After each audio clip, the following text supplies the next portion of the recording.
Cancelli has us underway. At the 6-yard line to Anthony Thomas. Thomas already got a crease. There he goes, and there he goes. He's gone. 94 yards on the opening play. Touchdown.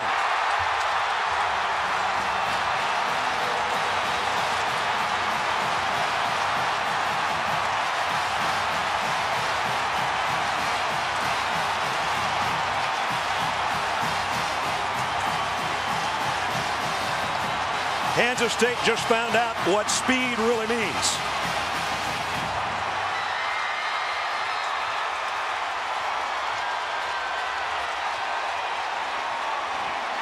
That's a way to shock your opponent in 12 seconds.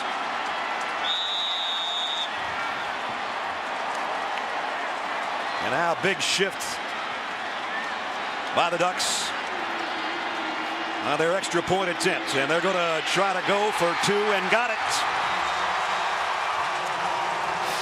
Dion Jordan, 8-0 Oregon.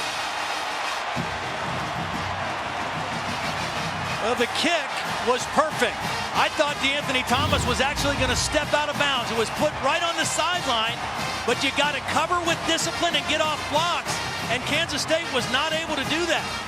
Guys were stuck on blocks, and DeAnthony Thomas, you just can't give him room. You've got to get bodies on him quickly because you're not going to be able to catch him if he gets in the open field.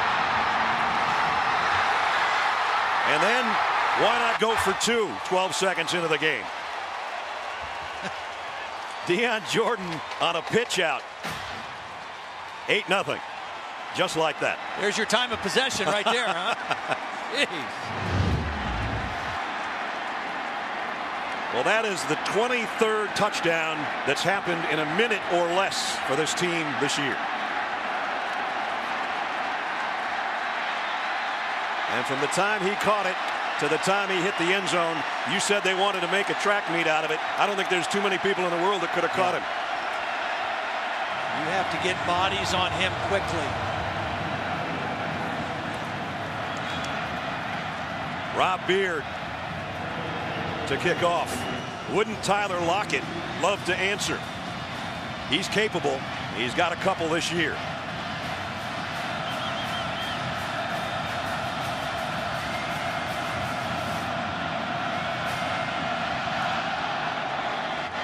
He'll get a chance on a bounce at about the 6-yard line. He got outside. Lockett. Nice return.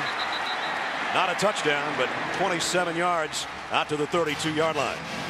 So we said that Kansas State didn't want to get behind early. Well, they're behind early, but here comes a guy that has been quite a leader for this program. I anticipate seeing a very fresh Colin Klein. When we saw him in Waco, he and the rest of their team looked a little bit worn down. He looked better after a week off when we saw him against Texas.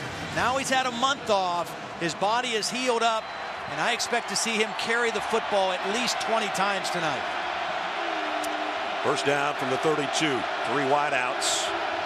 And Hubert with Klein in the shotgun. He'll throw on first down. Has it batted down at the line of scrimmage by Taylor Hart. It'll be second down and 10 as we take a look at our impact players. For Kansas State, Chris Harper's become their #1 receiver. He's a former Oregon Duck. I'm sure there's a lot of emotions flying around with him tonight. Arthur Brown, Big 12 Defensive Player of the Year, the middle linebacker. Ty Zimmerman, Holly already talked about it. The fact that he wasn't in there against Baylor didn't help their cause too much, and he's back tonight.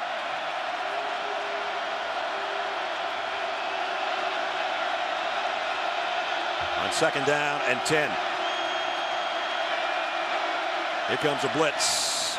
This time the throw is to Harper, and he's got about 8 of it. It's going to be third down and short. One of the things that Kansas State is really going to have to do a good job of is getting the hands down of these defensive ends. Taylor Hart, who knocked down the first down play, is 6'6". Dion Jordan, number 96, is even taller at 6'7". Those offensive tackles are going to have to hit into those guys, get their arms down to open up lanes for those quick throws. Third down at 2. This is usually Colin Klein time to run the football. You can see Oregon bunching up inside. A double eagle look to try to stop the inside quarterback run. Wildcats 50% on their third down conversions this year. They'll throw, and first down toss to Lockett across midfield. And Kansas State with a big play there. Well, that was going to be a run, probably a quarterback run, and a change at the line of scrimmage. Too many bodies inside. A nice check at the line of scrimmage by Colin Klein, single coverage outside, and you get the first down and move the sticks. Nice throw and catch to the 48. Lockett wasn't very effective in that one loss. He was injured, but he came back against Texas and made an impact in that game. Already has here tonight. A lot of times in this formation with the back directly behind Colin Klein, it is option. They want to make Oregon defend the option and test their discipline. Here it comes.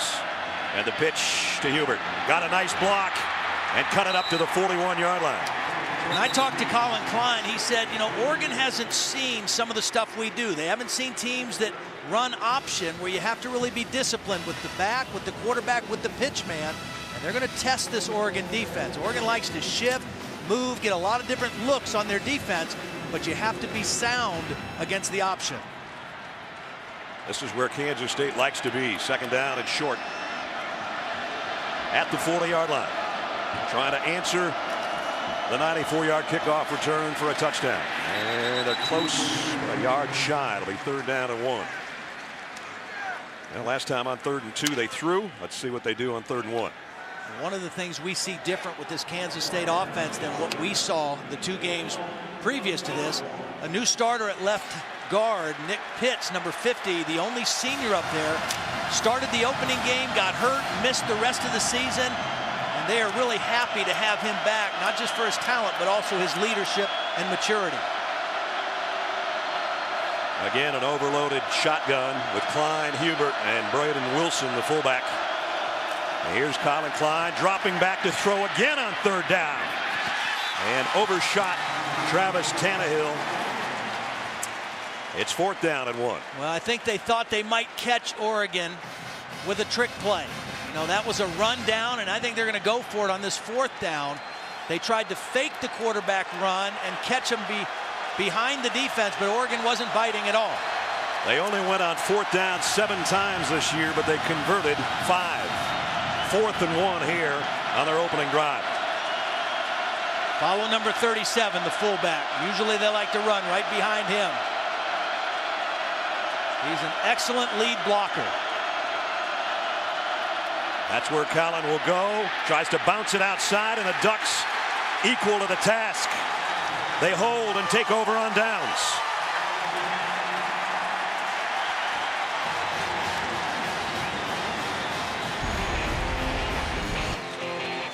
So Kansas State goes on 4th and short. Oregon's defense equal to linebacker in all of college football, and that was a heck of a play right there. And so the offense for the first time tonight already with an 8-point cushion to work with. Marcus Mariota at quarterback, set to throw on 1st down, and overshot his intended receiver, DeAnthony Thomas. I think he ran out of his shoe too, DeAnthony Thomas. Better get a tighter shoelace. You've really been impressed with this kid. Yeah. Well, he's got all the physical tools. I mean, he can really throw the football. He's fast. He's a talented runner.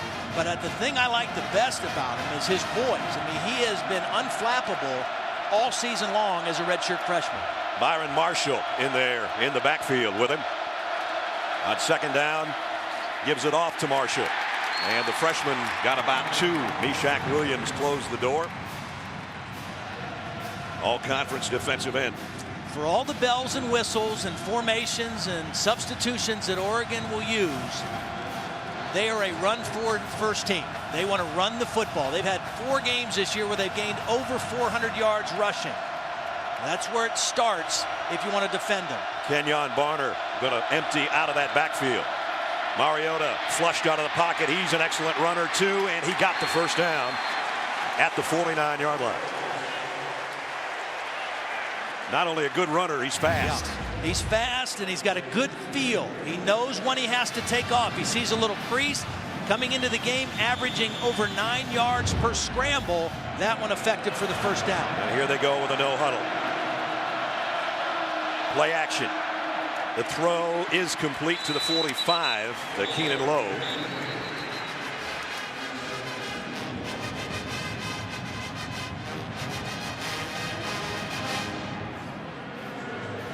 A lot of different weapons for Chip Kelly to call on. First down. Some kind of a penalty against Oregon. It's going to back it up. To be honest with you, I didn't see the flag, but they'll walk it off back into Duck territory. Illegal man downfield was the call. Jake Fisher, I think, was the guilty party. So that backs them up just outside their own 45. First down at 15. Barner has yet to carry. Still hasn't. Mariota keeps it and pays the price, and Meshach Williams a loss of 4. That's the second big play he's made. Beautifully played by Meshach. I mean, he stayed right with proper leverage. Don't let him get outside. Watch him read it, maintain leverage, and then make a sure tackle. I mean, that is excellent work by the defensive end. And now you've got the Ducks backed up the second down at 20. Oregon has always been a big screen team on long yardage situations with these quick backs. Barner's first touch, and he's not going to get anything either. Lost another yard, maybe 2. Kansas State's defense playing well. They're affecting the line of scrimmage. Again, that's what you have to do. You have to control the front with your front 7 and make them go sideways. Don't give them creases and open gaps to use that speed to hurt you with. So they went from first down across midfield to 3rd and 22 back at their own 39. I think you have to rush the passer under control here. Mariota's already got you once with a scramble. There's Flags another move. down again. I think might be the tight end. False start. Offense. Number 15. It's a 5-yard penalty. Still 3rd down. And that's a call. Getting loud in here. Yeah. Kansas State brought half of Manhattan with them. There's a pretty good sampling of green and gold here too, but a lot of purple. Mariota the throw. Fires far side. Got a man complete at midfield. Back to basically the original line of scrimmage to DeAnthony Thomas. But it's still 4th down. Well, unlike Bill Snyder, Chip Kelly does like to go for it on 4th down, but 4th and 10, he's going to play the percentages here and hope that his punter can pin Kansas State deep. Jermaine Thompson, he's had a touchdown on a punt return this year as well. Jackson Rice to kick. High kick. Thompson's going to have to take this one. I thought he was going to fair catch it. He didn't. Didn't get much of a return out of it. Gutsy punt return of 3 yards. Coming up, Heisman failing on a 4th and 1 in Ducks territory.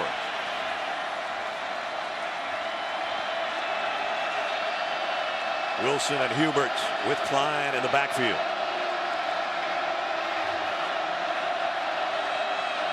Lockett in motion on first down. And it'll be Hubert. And he found a crease. Tough run, 8 yards for the junior out of Waco.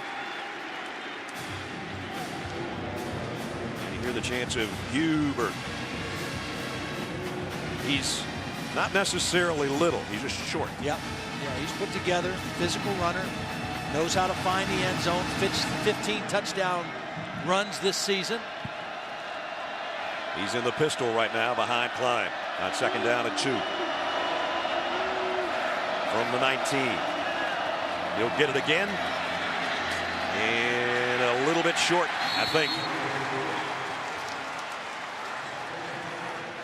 Lecumbo in from his outside linebacker position to make the stop. Lecumbo was banged up a little in bowl practice. Looks good out there tonight. Another guy that's in there for Oregon. They're happy to have back Wade Kele-Ikipi, number 92. Started the first 9 games and was out with an injury, and he's a big presence in the middle of that Oregon defense. All of Kansas State's 3rd downs have been 3rd and 2 or short. This one's less than a yard. It'll be the second man through, and he's got it. Hubert picked up a couple. Tyson Coleman made the stop as we check in with Holly. Well, Kansas State offensive coordinator Dana Dimmel told me that he felt they made a mistake against Baylor when they got down early. They abandoned their running game a little bit, threw the ball too much. He said, that was not our plan. We have to be who we are tonight. Even if we get down early, expect us to stay with our identity and run the ball. We're seeing that on this drive. Interesting substitution. The first possession, or first part of this possession, 3 defensive linemen, now 5 defensive linemen in for Oregon to offset this Kansas State run game. Klein under center will give it off. Again, Hubert trying to bounce it outside. Did for maybe a yard, but that's about it. Terrence Mitchell, the cornerback on that side, made the play. It looks the same alignment-wise, like you have 3 linemen and 2 outside linebackers or stand-up ends, but they're bigger bodies. And that's what you do to offset a power run team like Kansas State is. Todd, you mentioned Nick Pitts, the left guard. He's got to leave the game for a play because his helmet came off. So Boston Stuyvesant comes in to take his spot on the offensive front for the Wildcats. 2nd down and 9. 3 wideouts out there for Colin Klein.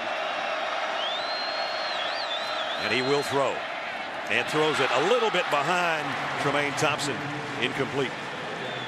I talked about 5 defensive linemen in. Here's a little wrinkle to this. This guy standing up right here like a linebacker is a defensive lineman. He's listed as the starting nose tackle, Ricky Himuli, and he's going to rush right over the center. Just a little different wrinkle from Nick Aliotti to try to create some confusion for Colin Klein. Nothing like looking over there at what you think the middle linebacker, and he's 305 pounds, and he's coming.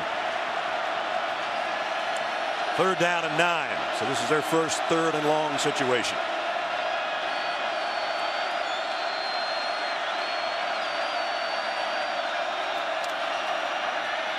Klein in trouble, and down he goes. Michael Clay with a sack, the first of the night. Clay, the leading tackler on this team. Well, the left tackle got hung up. He got hung up inside and didn't peel back for Michael Clay, and Clay had an untouched path to the quarterback. Wait at the 40, high but short. And he's going to take it in midair. Seen a couple of gutsy punt returns tonight that haven't really netted that much. Chip Kelly had his hands on his head. He did not like that decision, but it worked out okay. Good field position for the Ducks here at the Tostitos Fiesta Bowl on ESPN. Here, the matchup problem is the tight end, Colt Laierla. The throw is well behind the intended receiver. I'm not sure where that one was heading. Mariota on a pass intended for Braylon Addison. Think about this Kansas State defense. The 2 corners are good football players. Alan Chapman, number 3, Nigel Malone, number 24. They play in the Big 12 Conference. They face a lot of good receivers week in and week out. They are very solid cover guys. This time Mariota gives off to DeAnthony Thomas on the sweep, and then again the speed to get the first down on the far side. Pick up a 14 on the ground. Nice job securing the edge this time. DeAnthony Thomas picks up a nice block down the field. Keon Lowe, number 7, got a nice block. Also Daryl Hawkins, number 16. Wide receivers blocking on the perimeter for their back. And Kenyon Barber back in there. Play action. Mariota does take a shot deep. And some contacts, but incidental, apparently incomplete, intended for Josh Huff. So they called the number that Todd called a play ago. Well, he's their guy. I think if they want to go to him, they might be better off putting him in the slot and working against one of the interior defenders, because again, these corners are pretty salty. Marner this time gets the carry. Kansas State stands him up, though, after a pickup of about 3. And it's Arthur Brown, the judge, the captain of the defense, the middle linebacker, and one of the best linebackers in college football. This defense, 9 senior starters out of 11. All 9 of them either a junior college transfer or, in the case of Arthur Brown, a transfer from the University of Miami. Veteran, experienced, mature guys. 3rd down and 7, empty backfield. Mariota looked to the right and now takes off up the middle, and he's got another first down. I think that was a design quarterback run. He showed fake. He gave a little shoulder and ball fake to the right.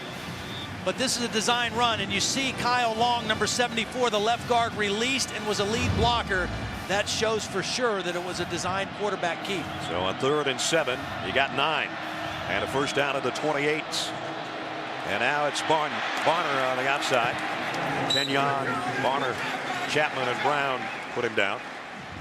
Came into the game 1,624 yards. Sensational season, including that special one against USC. 321 yards rushing and 5 touchdowns.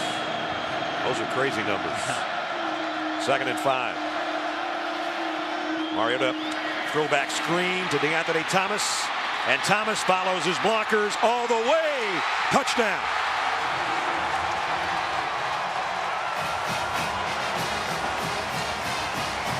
"23 yards, his second score of the night.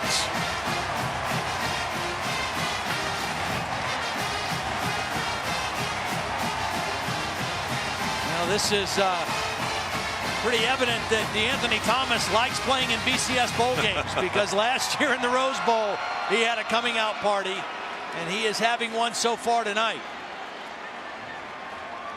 One on a kick return. That one weaving his way On the previous through the play traffic is that for the we had touchdown. a run for a touchdown. The previous play is under further review. Timeout on the field. So they're taking another look at this one.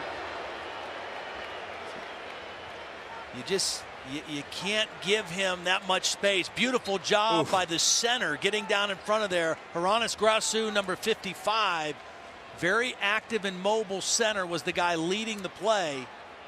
Take a look at this, see if he was down before the ball crossed. I don't think so. That'd be hard to overturn, I would think. His legs are still in the air. His elbow is going to come down, but I think by that time the ball is crossing the plane. Sure looks like it.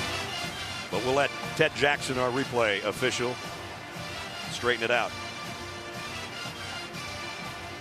There's about the best, seems like the best look. About the time his wrist is hitting, it looks like he's breaking the plane with his right hand. After further review, the ruling on the field is confirmed.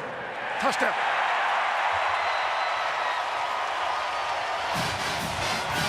Anthony Thomas, last year 314 all-purpose yards in the Rose Bowl, 2 long touchdowns of 91 and 64 yards, and he is taking over this game in 2013.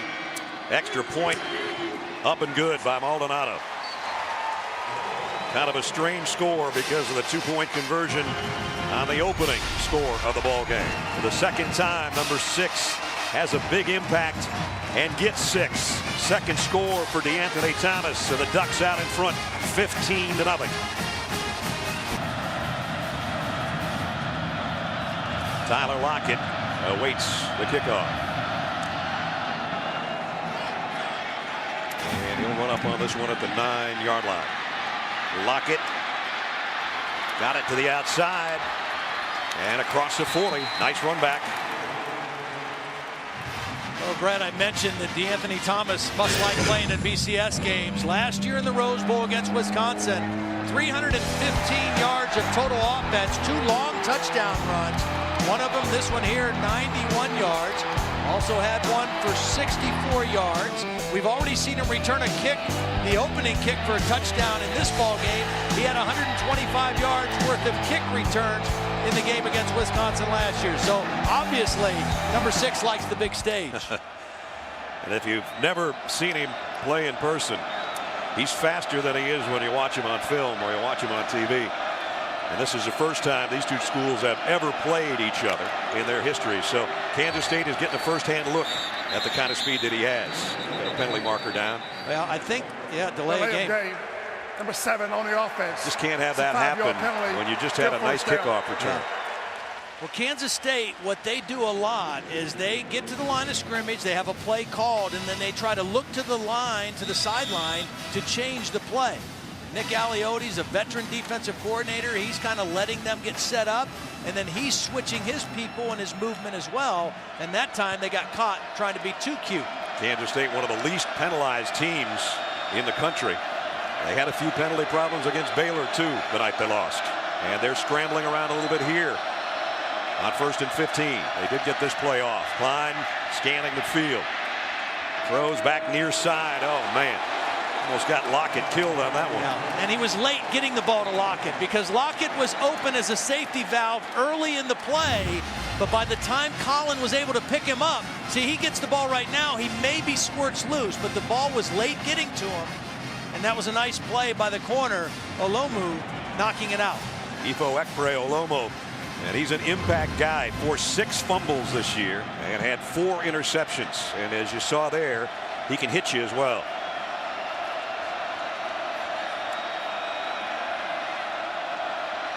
Second and 15.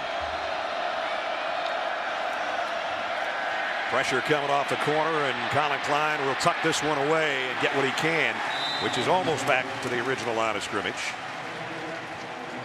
Nico Alonso, Todd, made the tackle. It's just interesting how Oregon is choosing to play. Now they're subbing on this 3rd and long, but they're playing a lot with 5 defensive linemen, and then they take their 2 linebackers, Alonso and Michael Clay, and play them very deep to allow them to read and count on those 5 guys to control the offensive line and free up those 2 linebackers to run around and make plays.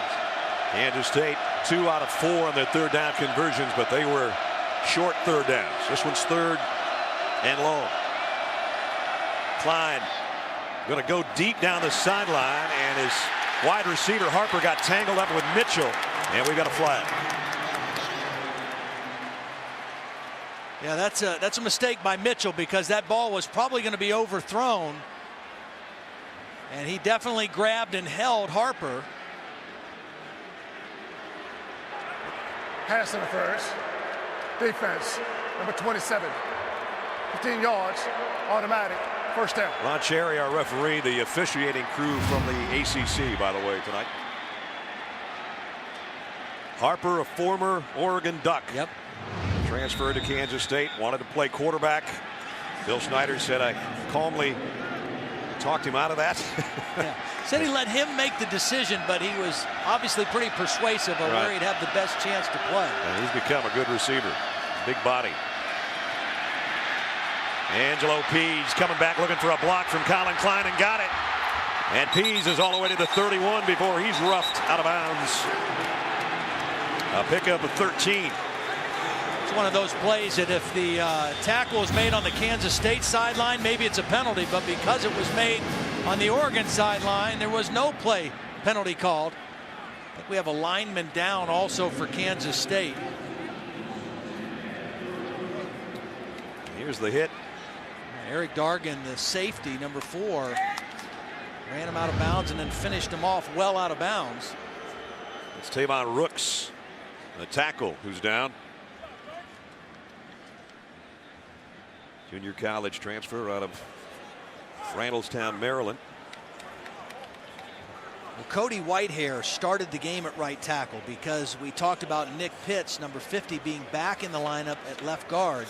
When Pitts was out, Whitehair was playing the left guard position, and Tavon Rooks became the starting right tackle. So you hope that Rooks is okay, but Kansas State is built right now anyway to carry on with Whitehair at right tackle and Pitts back in the game at left guard. Kansas State is not a long ball kicking field goal team, and so as we see him get tangled up and rolled up on, going off with a little bit of help, the big fella. Getting back to what I was talking about at the 31-yard line, Todd, they're thinking obviously touchdown all the way just to get back in the game, but right now Anthony Cantelli has had some issues with long field goals. It's kind of a game-to-game thing where the coaches talk to him and say, what's your range tonight? Because it's iffy at times. So, and you don't necessarily ordinarily beat Oregon with field goals. You need touchdowns to keep pace with them. They got a 1st down right now, the Wildcats at the 31-yard line.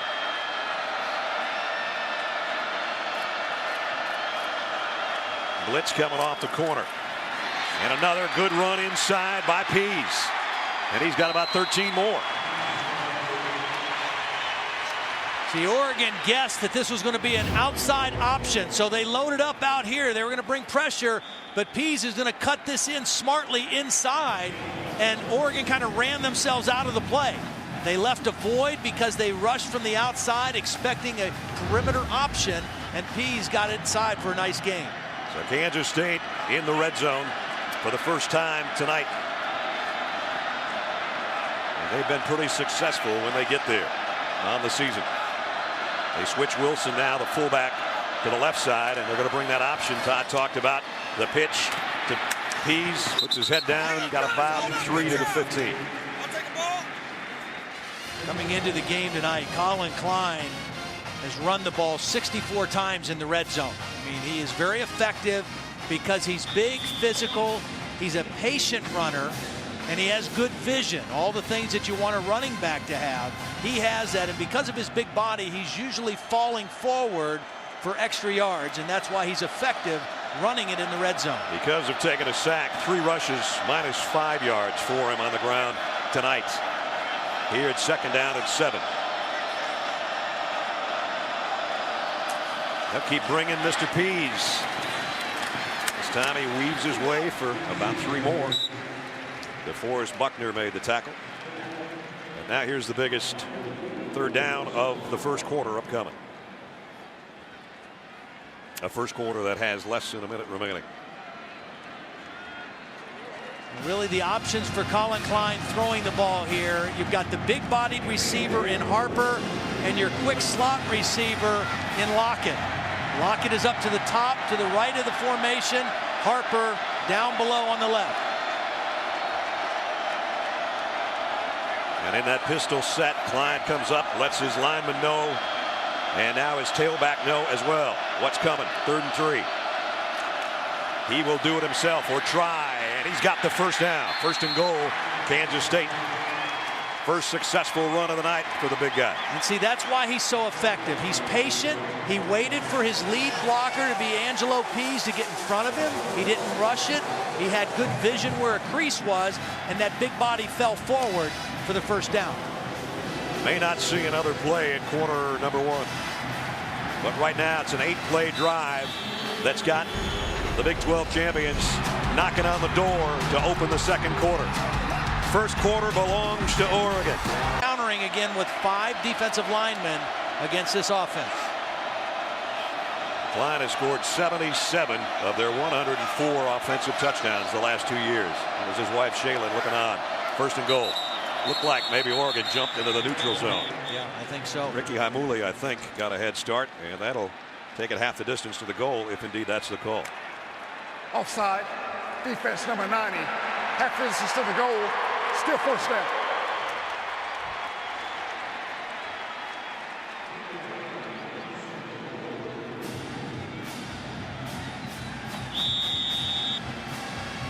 So a fourth penalty. Puts it 1st and goal at the 3.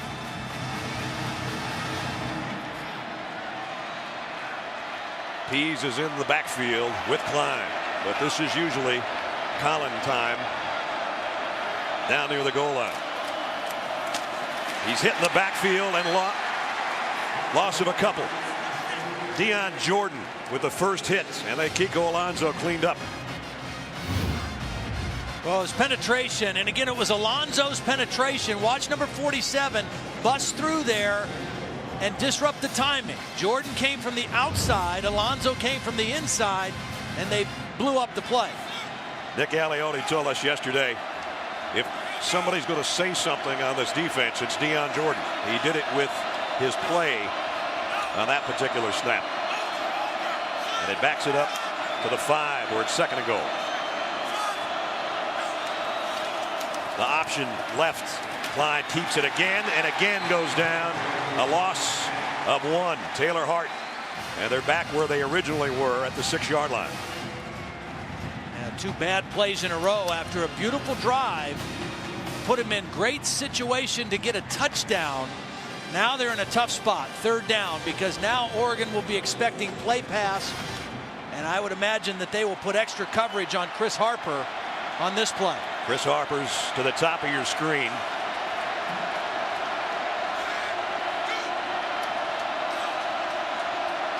Third down and goal, Kansas State at the Duck 6.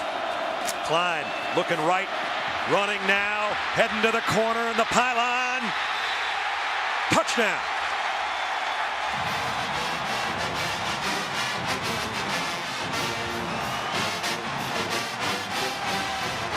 Six yards for the score, his 23rd rushing touchdown of the year. That's great awareness by Colin Klein. Not very good discipline on the pass rush by Oregon, because you got to be aware of his ability to run. Run across the goal line with the ball in his possession. Touchdown. The previous play is under further review. Here's another look. They rush up the field, they get caught inside, and Colin Klein very smartly sees green grass to the left. Yeah, he got the ball inside the pylon, no question. Beautiful run, and the toughness and strength at the end of the play to get the touchdown. Got his whole body inside. That nice body lean and that 230 pounds. Now, how about him running on third down? He got the conversion to end the first quarter. Yep. And then he comes down here on a critical third down and gets the touchdown.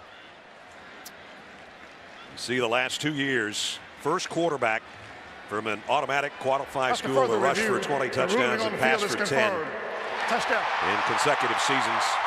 At least had to make sure they take a second look. Touchdown's good. And now it's Cantelli in for the point after.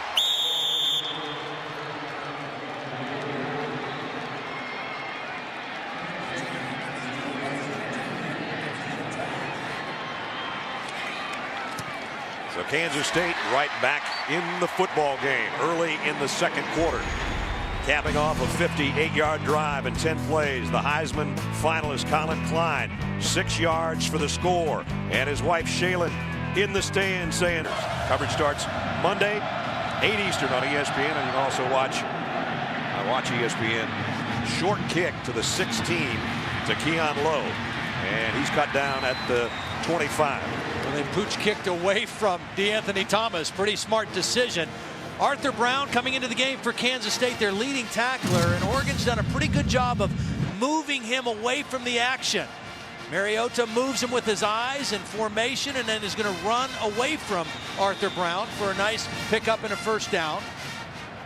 And then on another play, they move him by formation. Kenyon Barner leaves the backfield. Arthur Brown's affected, and they throw the touchdown to DeAnthony Thomas. And now Kansas State stops Kenyon Barner after only a yard. Meshach Williams has had a good game here in the first half. These defensive ends on both teams can play. And for the most part, Kansas State has been up for the challenge of defending the Oregon run game. It's just a couple big plays by DeAnthony Thomas that have been the difference in the ballgame. Mariota comes up, grabs his tight end. Lyerland moves him to the other side on second down and 9. Barner trying to pop it outside. They're not going to let him, and it's Meshach Williams again. Well, again, it starts inside with the defensive tackles affecting the line of scrimmage, and they push it back. And when you force quick backs to turn towards the sideline and continue to try to bounce outside, then other guys get there to make the tackles. And the defensive tackles and the defensive ends for Kansas State have played a heck of a ball game so far. DeAnthony Thomas is in a slot to the left. You always have to worry about him, especially the game he's had so far tonight. 3rd and 9. Long ball sideline, and Barner just didn't he see lost it. Yeah, I think he lost sight of the ball. You called it, and he was open, and it would have possibly been a touchdown. Watch his reaction or lack thereof. It went right where his hands could have been almost. Goodness. Wow. He looked up and never found the ball. And he had Jarrell Childs beat, no question.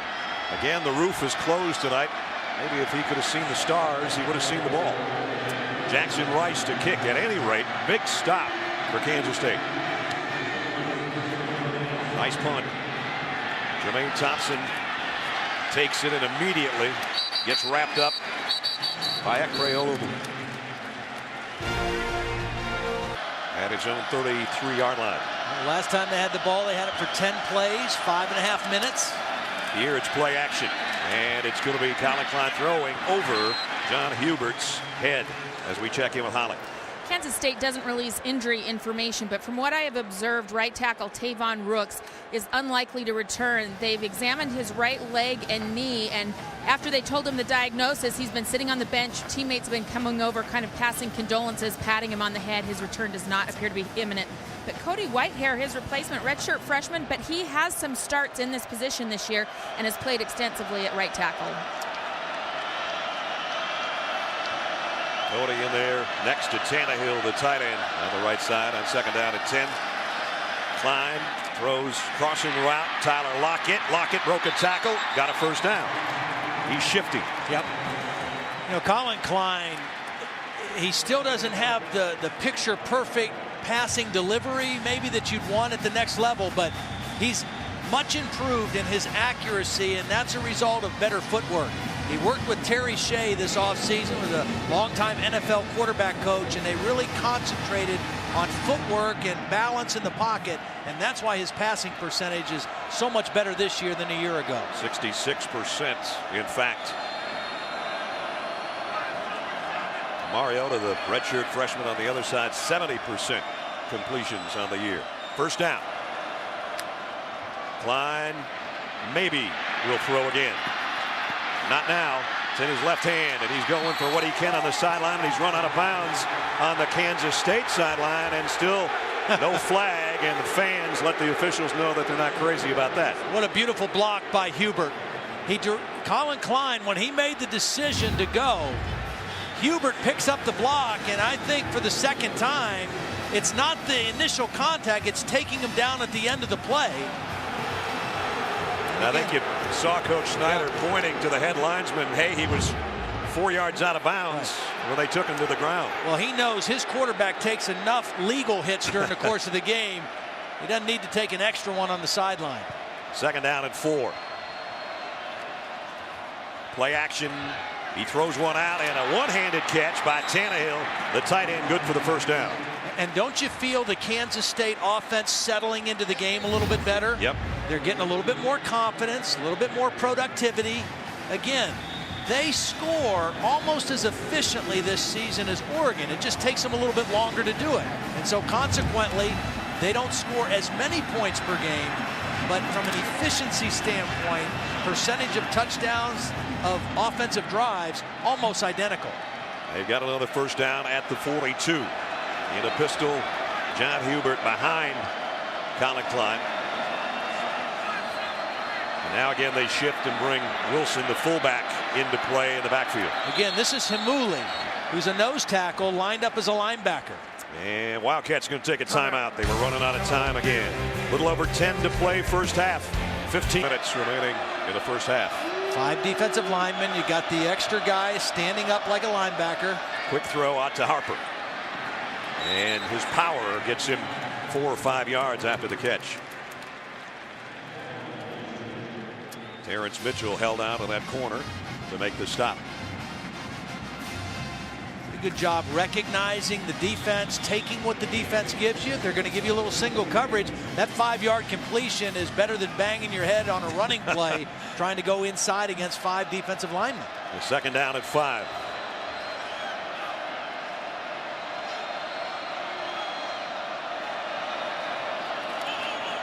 Klein, plenty of time, throws a crossing route to Harper again. Harper puts his head down, and did he get it? I think he did. Looked like he might have. And with that spot, he will.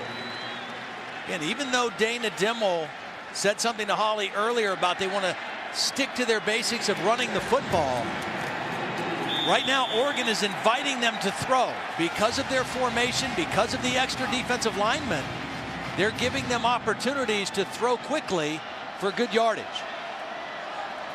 First down at the Oregon 32. Trying to even this game up here in the second quarter. Slip, and Hubert only got about a yard. We talked about Chris Harper being a former Oregon Duck player. In 2008, he was the first player in 8 years in Oregon's program history to run, catch, and pass for a touchdown in the same season. And And he converted after you see that throw probably right there from quarterback to wide receiver. And against UCLA, full-time duty at wideout at that point before transferring to Kansas State. He's become a very good player. Big body, kind of a hard guy to bring down. Second down and 9. Hard guy to bring down and a hard guy to get around on quick throws. Just got the play off. Klein, plenty of time. Pump fakes, comes back to the other side, complete to Hubert, and he's going to be 3 yards shy of the first down. Look at Chip Kelly just walking down the sideline, and you can just tell, you know, this tempo that Kansas State is starting to develop and starting to establish. This is not what he likes. He likes to have the ball and be able to go fast.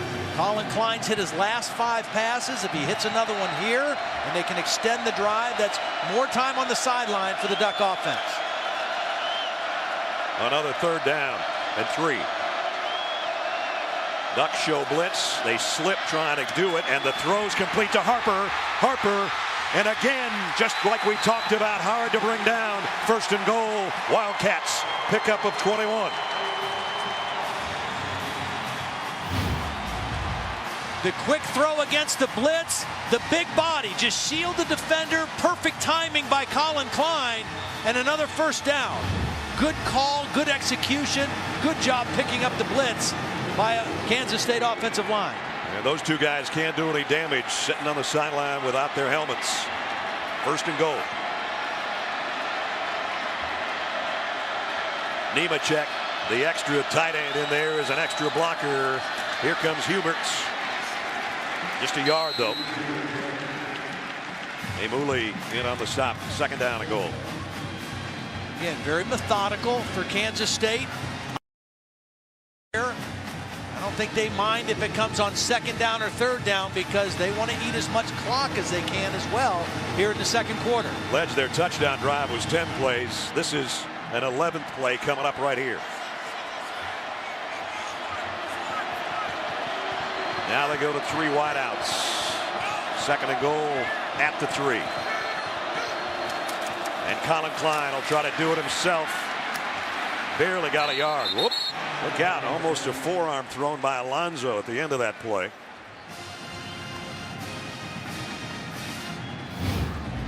Well, they just didn't get enough push on the left side. And again, that was Nick Pitts, who was in there, number 50, who got driven back and kind of disrupted the flow and the timing of the play. And that could have been a helmet to helmet, not just a forearm. Yeah, well, here comes the forearm. I didn't see the helmet to helmet the first time. That's 2 hits that both could have been called on Kiko Alonso. Remington is the player that was down and coming off.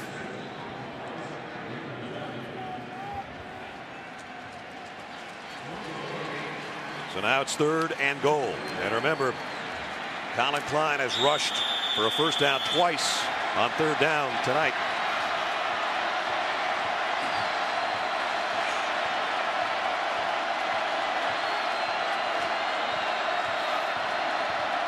Now Harper looks like single coverage up top. That might be what Colin Klein's checking to right now. That's the short side of the field from that spot.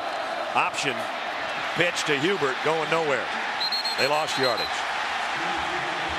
Tony Washington got first penetration, and then Michael Clay on the stop, a loss of 4. Again, when you defend the option, you have to have discipline. Somebody has to account for the quarterback. In that case, that was Washington, and then somebody has to account for the pitch man, and that was Michael Clay. Perfectly defended to the short side of the field by Oregon. There was a little bit of thoughts about going for it before the field goal unit came out. Cantelli 18 out of 21 on the year. This should be a chip shot from the left hash. A 25-yard field goal attempt. Cantelli tucks it inside the left upright with 5:21 remaining in the half. One possession game now. The lead down to 15-10. Cantelli, short kick, taken at the 9 by Keenan Lowe. And Lowe got outside as well. Out across the 40. Another big kick return for the Ducks. Well, so far tonight, Kansas State's defense has done what you have to do against Oregon's run offense. That's disrupt the line of scrimmage, change the line of scrimmage, and tackle the ball carriers before they get a chance to get upfield with their speed. And they've done that. So far, Oregon has only run 16 plays in the first half. This is a team coming in averaging over 80 a game. But I did say so far. There's still 5 minutes left. You got that first half. You got that shot from the DirecTV Ultimate Picture Cam on that last play. And Todd's talking about total plays, and we talk about time of possessions. Meshach Williams, another stop there. Right now, Kansas State, 138 total yards. There's a 35-16 in plays. 18 minutes to 6:47 in time of possession. So right now, time of possession does mean something to Kansas State anyway.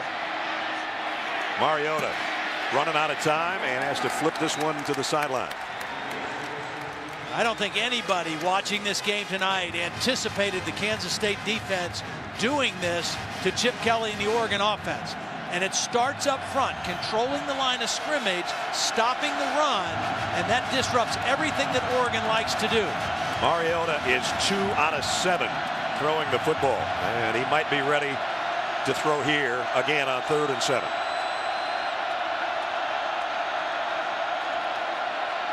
He will throw quickly, but again, great hit put on from the secondary.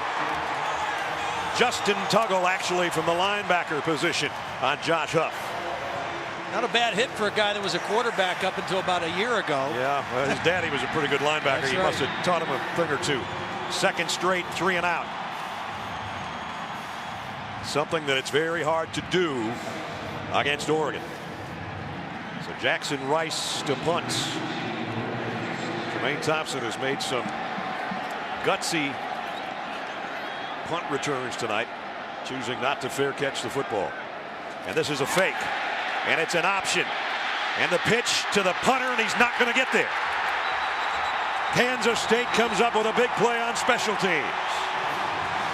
When you defend the option, you got to account for the quarterback, and you got to account for the pitch man. Well, this wasn't your normal option, but Kansas State defended it perfectly. Watch him defend Clay. He's the quarterback. Now watch him defend the punter, the pitch man. Well short. Perfect disciplined defense by the Kansas State special teams. One of the best special team units in the country in almost all phases, and proving it right there again. And Ty Zimmerman says, no, sir, not this time. First down. This could be a big emotional boost again for Kansas State. They've scored 10 unanswered points, and they've got it at midfield. Colin Klein going to throw to his safety valve out of the backfield. Pease, and he's got another first down. Great decision, because they went for a deep play off of play action after the huge play by the special teams, but Harper was not open. So Colin Klein, a good decision. Dump it off, pick up a first down, keep your momentum going. Brad, I wonder if that going for the fake punt there is a little sign that Chip Kelly's saying, hey, wait a minute, we're getting a little desperate here. I We think need you're the right. football. I think you're definitely correct on that one. First down at the 38. 2 tight ends and a fullback in there. And on the option, it's Pease, and he wants to throw. Hit, and now does go deep. Man out there. Oh, at the goal line, broken up. Brian Jackson got there in time. Because Pease had to double clutch that and reset, that enabled Brian Jackson to come from beaten to make the play. If Pease is able to throw this on time initially, this is probably a touchdown, because Harper ran by his man, but Jackson came from the inside and knocked the ball away. I got to say, though, Pease, he spun that baby pretty well, didn't he? He sure did.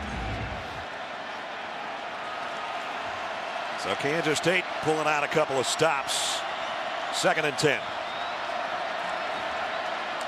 Hubert back in with Colin Klein in the K-State backfield. Klein wanted to throw, now scrambles around and throws this one out of bounds.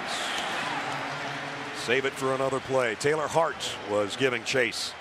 I'll tell you what, this Oregon defense has responded well. Also, you know, even though Kansas State's offense is starting to get their footing a little bit, when they've gotten close, the Oregon defense and Nick Aliotti's group has really tightened it up. Colin Klein had hit his last 7 passes before that one. And now it's 3rd and 10.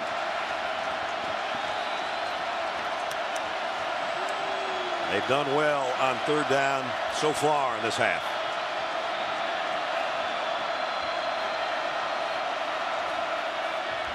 Klein crossing route again to Harper. Stiff arm and a 1st down after it. See, that's the strength of Harper. You know, a smaller receiver might get tackled there short of the 1st down, but because of the size and strength of Harper, he's able to stiff arm Terrence Mitchell and pick up the 1st down. 234-pounder, and watch this stiff arm coming up, and says nope, not on this play. And a 1st down at the 27.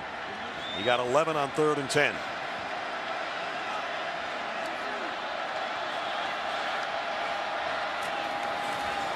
Hubert off the left side, slipped a little bit, but Derek Malone made sure he wasn't going too far.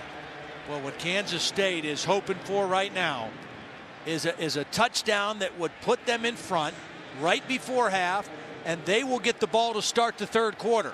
You talk about wanting to seize and capture momentum. That's what Kansas State's trying to do right now. There's your guy. Yeah. Modern family. Eric Stone Street, had a chance to meet him before the game. Man. What a pleasant guy. He and Ty Burrell. They were both everything we'd hoped for, having met him, and enjoyed talking to him before the game. Colin Klein, zone read. That one didn't look right from the get-go. There wasn't a mesh there with his tailback, and not much of a fake. There's Ty Burrell. He said, I'm the only guy in my family, and my entire family went to Oregon, but I'm the only guy that went twice and still didn't graduate. That's what he told me before the game. Oh, man, the spots those guys put together for us. They shot promos for us this year, and they are hilarious. Here we are. Turned out just the way we wanted. K-State and Oregon playing for the national championship. No, you're not. Shut up. You know what? There's no shame for us. We lost to teams quarterbacked by RG3 and Andrew Luck. Last year. Shut up! Shut up!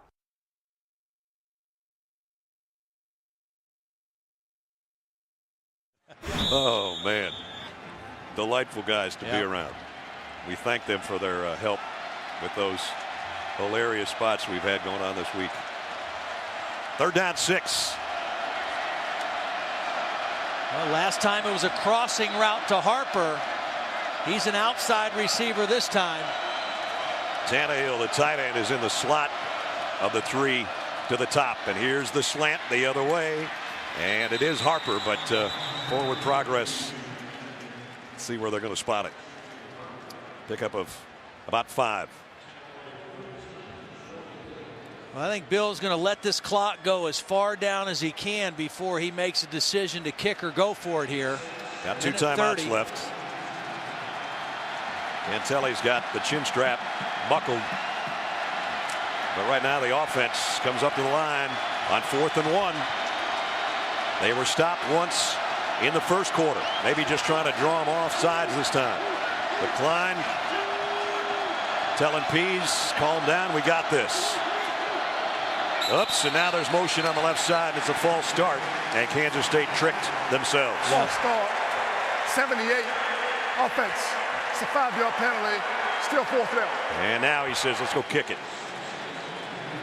That's hard for those big guys. Be in that stance and listen to that hard count. But clearly, Colin Klein was just trying to draw the penalty, and then they were going to call timeout right before the clock went out. So Cantelli hit a 25-yarder earlier, and now he's going to try from 40. 42 is his season long this year. Trying to make it a 2-point game. Anthony Cantelli, kick on the way, and it's wide left. And there's what we talked about. They've had some problems with longer kicks this year, and they missed an opportunity to make it a 2-point game. The Oregon defense in the first half this season, they gave up 24 points to USC, but against everybody else, they've averaged only 7.5 points per game in the first half. 10 on the board so far for Kansas State, but it could have been more. Pretty good defense there after the sudden change, after the missed attempt at the fake field goal, or the fake punt. Nice job. That false start didn't help. No. That was a 5-yard longer kick. Yep. A minute to go. It's about how long it takes Oregon to score usually. Here's the tight end, and he's got it out across the 45-yard line before a swarm of purple hits him. A little surprised they haven't tried to go to him more. He's a real mismatch. A big physical tight end, 6'5", 250, and can really run. First down for Oregon since there was 3:46 remaining in the first quarter. That's how long Kansas State's kept it out of their hands. But here's Barner now, down to the 41. The last time they had the ball, they had 5 minutes and they went 3 and out. Now they have 50 seconds and they got something going. First down at the 41-yard line. Pump fake. Mariota going the other way now, still scanning the field, and he'll just dump it to the Kansas State sideline.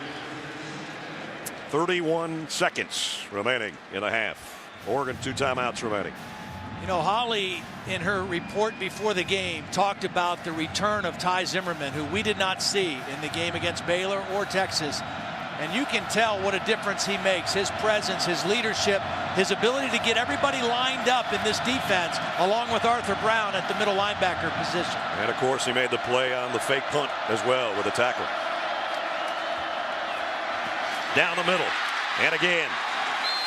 Lyle, the tight end, 17 more yards. Oregon still has 2 timeouts. Clock stops while they move the chains. They get the snap in a hurry. Mariota scanning the field. Going to go back to the sideline. Got Barner on the run, and he'll score. Touchdown, Oregon. Just like that.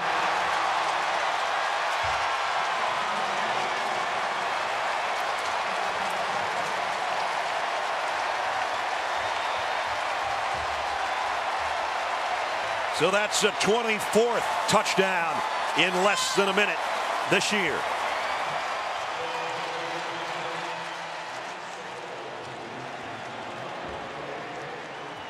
Talk about regaining momentum before halftime.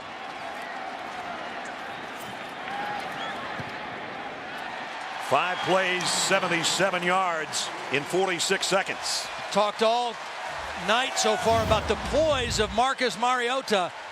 He's had to leave the pocket 2 or 3 times and just throw the ball away because of coverage. This time he leaves, but he finds Barner out open, and he's able to get it in the football, and a touchdown, a dagger-type touchdown right before the half. Todd, that's a 10-point swing in 46 seconds. Missed field goal, touchdown.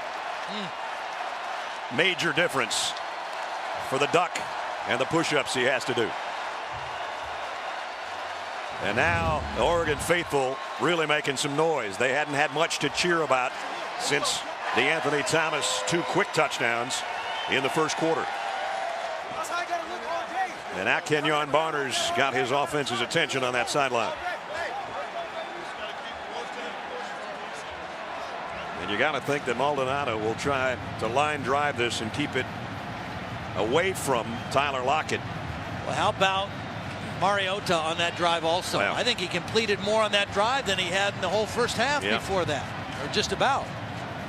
He got his tight end Laerla involved, and then the payoff play with Kenyon Barner.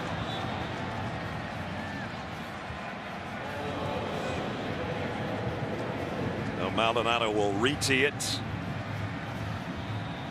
And again, you don't want to put this in the hands of Tyler Lockett if you can help it.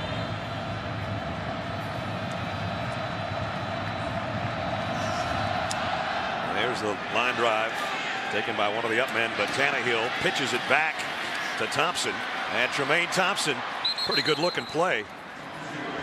7 seconds remaining. College football continues Saturday on ESPN. It'll be Pitt and Ole Miss, 1 o'clock in the BBVA Compass Bowl. Saturday 1 o'clock Eastern on ESPN and also live on the Watch ESPN app.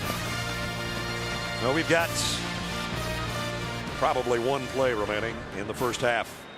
Disappointing final minute for Kansas State. I don't know, maybe they'll take a shot. They've got 3 wideouts down here to the bottom of the screen.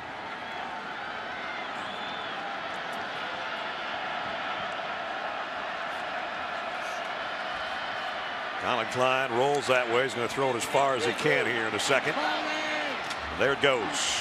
And on the other end, it is intercepted at the 11-yard line by Eric Dargan.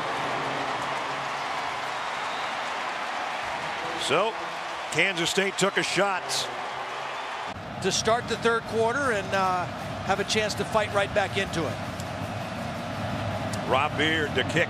Tyler Lockett and Tremaine Thompson, both dangerous return men, wait on the other end. And running up on it at the 9 is Lockett. Tyler Lockett got to the outside. Nice little shake at the 35 and out of bounds at the 36 as we check in with Holly Rowe. Well, I asked Kansas State coach Bill Snyder what went wrong when Oregon went to that fast tempo to end the half. And he said, well, for one thing, we gave up the exact same play twice, a little tight end delay right down the middle. We let him run free.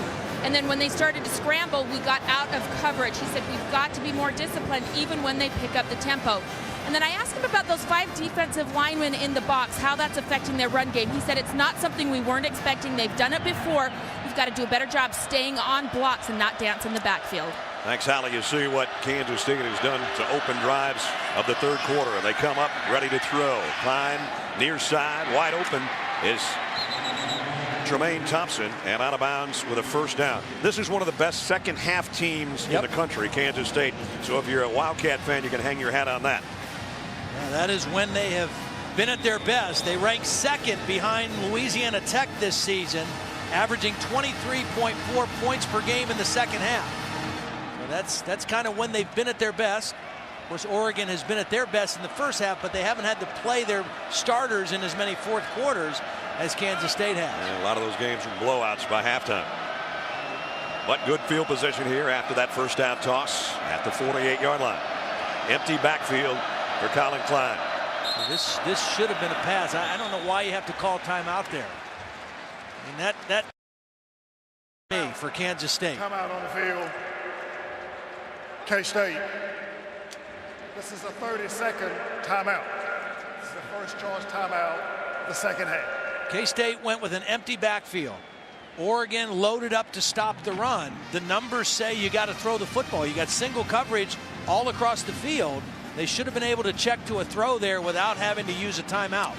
Reminder for you, Saturday, champion will be crowned as North Dakota State and Sam Houston State decide who's the best team in the nation in Division I football championship, presented by Enterprise Rent-A-Car. Saturday, 1 o'clock on ESPN2 and also live on Watch ESPN.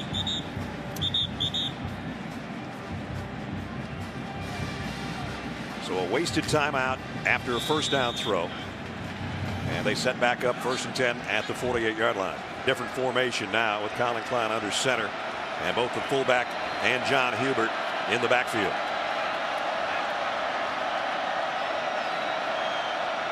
Lockett in motion to the right side. Just a little toss to Hubert, and he's losing about 3 on this deal. Well, this is Colin Klein's fault, because typically on this play, when they pitch, he's going to peel back and be responsible for the end man on the line. Colin Klein wasn't quick enough getting his head around, and he didn't cut off the backside pursuit. That was Lacumbo who made the play from behind. So back-to-back, you would have to say, mistakes by the senior quarterback. First some indecision and then a missed assignment, and let's see if he can make up for it now. Second down at 13.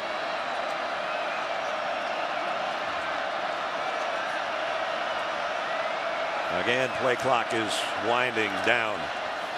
Klein wants to take off, and now he's going to throw across his body. Incomplete, intended for Harper, and Ekere Olomu over there to make the play.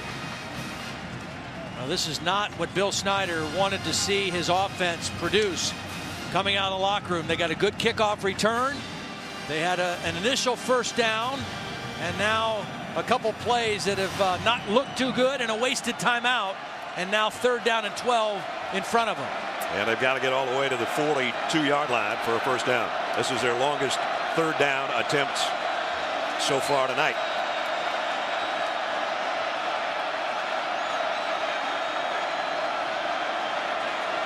And again, the cat and mouse game being played, and they almost ran out of time on that one too. Klein fires far side. Kind of a dangerous throw because Ekprayola was closing quickly on Tremaine Thompson over on that far sideline. It's just not a good possession. You know, that one you called it. Play clock almost ran out on them. They tried to snap the ball quick to beat the clock, and just an ineffective 3rd down play. So a waste of their first possession of the 3rd quarter, and Ryan Dorr will have to punt.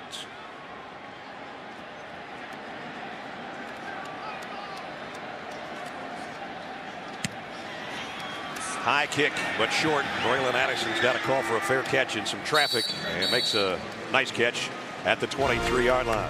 Ducks in front. Kent State is the leader in the nation in turnover margin at +21. And a -1 tonight on that interception on the final play of the first half thrown by Klein. Loss of a yard. John Sua made the tackle. Sua and Latui, the 2 inside defensive linemen, have played well tonight. They've done what you need those inside guys to do: create penetration and stop the inside zone run of Oregon. Kenyon Barner hasn't done much as a runner tonight, but as a receiver he has. Mariota goes downfield. Wow, what a shot. Jared Milo says hello. And a good clean hit. He didn't lead with his head. He came in with the shoulder, separated receiver from football. And that's just good hard-nosed football. Whoa, and Darrell Hawkins felt the impact on that one. And it brings up 3rd down and long. I would say if you're Kansas State, you better be aware of Lyerla, the tight end. Hurt you right before the end of the first half. Mariota on 3rd and 11. Blitz coming from the secondary. Has to reload and now trying to run for it. And he got there and then some. Nifty run by the Ducks quarterback. First down. 15 yards on 3rd and 11, Ledge. Got up hobbling a little bit at the end of this play, but boy, what a great decision to break a couple tackles here and stay in bounds instead of running out of bounds, getting that extra yardage for the first down. Now they go to Kenyon Barner, and he weaves inside to the 39. Again, a guy that had a tremendous regular season, over 1,600 yards, 21 rushing touchdowns. Tonight's been held in check by that front wall of Kansas State. Here's the throw out to the mismatch problem. Lyerla again, first down. Picked up 12 more. This guy had 8 touchdown catches on the year from that tight end spot. So they're not all about just flash and dash with guys in the slot.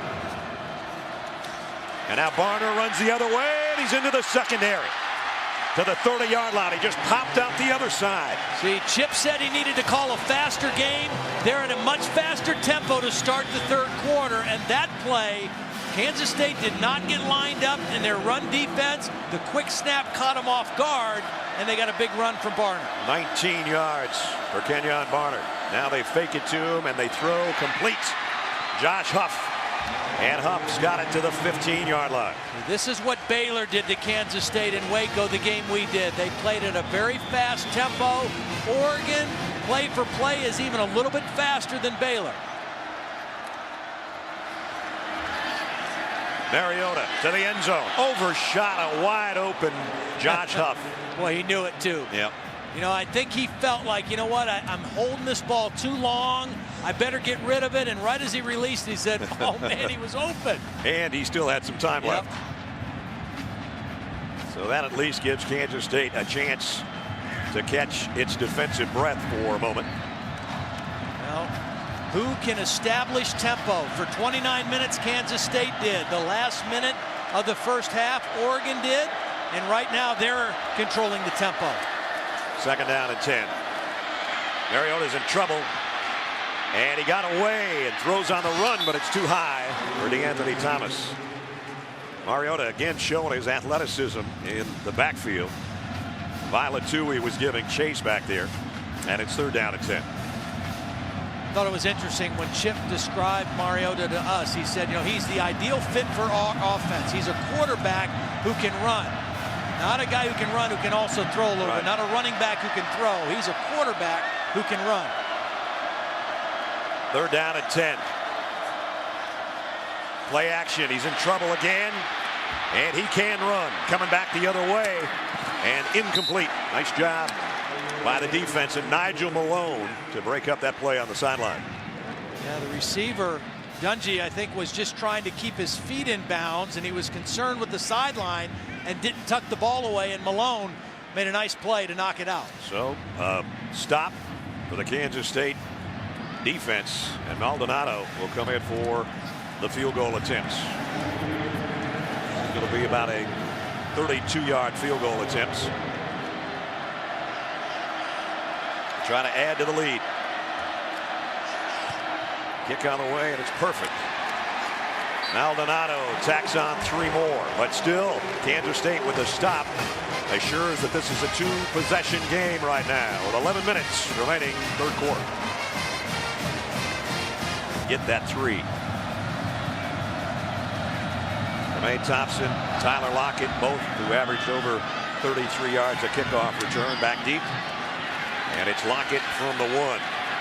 And Lockett behind Jermaine Thompson's blocking across the 35 and out to the 41-yard line. They keep giving Kansas State good field position. Now they got to do something with it. Well, coming up on Monday nights, number 1 against number 2. Fighting Irish looking for their first national championship since '88. The Crimson Tide looking for their 3rd in the last 4 years. Coverage of the Discover BCS National Championship starts Monday night at 8 on ESPN. I'll be down there, and that will be that game will be decided in the trenches. There's no question about it. Good news for Alabama. Barrett Jones, their center, says he will play. Has not practiced very much, but says he'll be good to go. Colin Klein on 1st down. Down the middle and in and out of the hands of Tannehill. He should have had that one. Alabama and Notre Dame, those 2 defenses, how about the way they played this year? One doesn't give up yards, one doesn't give up points. They don't give up much to anybody, actually. A lot of talent on the field. It's funny because a lot of people thought, myself included, there'd be a little bit of a drop-off for Alabama's defense after losing so many guys off the team last year to the NFL, but played at a very high level. Colin Klein has only hit 1 of his last 5 passes. Now that last one, Tannehill should have caught. And he's hit as he throws. Incomplete. He took a pretty good shot from Eric Armstead just as he was trying to deliver that football. Well, Oregon is baiting and inviting Kansas State into the game that they want, and that is forcing Colin Klein to throw more than they can run the football. And that time, the guard, Pitts, just got shoved right back into the face of Colin Klein. This is not their comfort zone. Nope. To drop back and throw on 3 downs in a possession. But the formations and the personnel of Oregon are forcing them to do it. That's what they had to do against Baylor in their only loss of this season. Klein hit as he throws again. That one almost made it to Harper, the receiver. And this time, Tony Washington made Colin Klein hit the deck. See, this is a fast Oregon defense. They're not necessarily big up front, but they're fast and they can rush the passer. And on 3rd and 10, they're not worried about run. And they're not worried about quarterback scramble. All they're worried about is hitting the quarterback. And that time, Washington did it. And much like Kansas State, they were plus 19 in turnover margin coming in. They have 1 interception tonight and then 2 big hits on the quarterback on that series. And flag on the fair catch as Jonathan Truman didn't give the return man enough room to make the grab. Well, I think Truman got blocked into it, but he also tripped up the return man. So even though it was a clean catch, it's still a penalty on Kansas State. Here's a call. Kick catch interference. Kicking team number 21. 15 yards. 1st down. Boy, and you don't want to give them free yards, especially when they can score so quickly.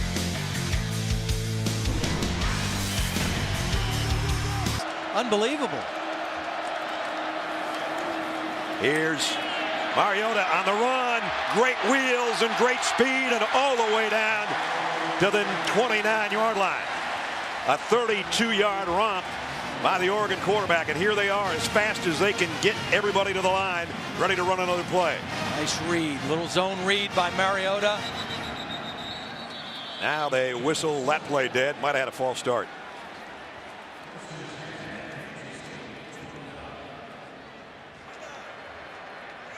False start, offense, number 89. It's a 5-yard penalty, still first down.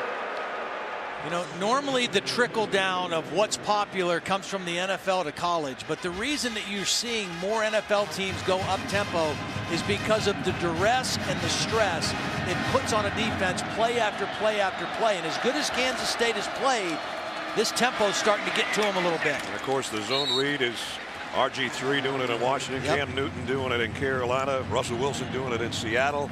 That's got a little bit of a change too, especially with all those young quarterbacks.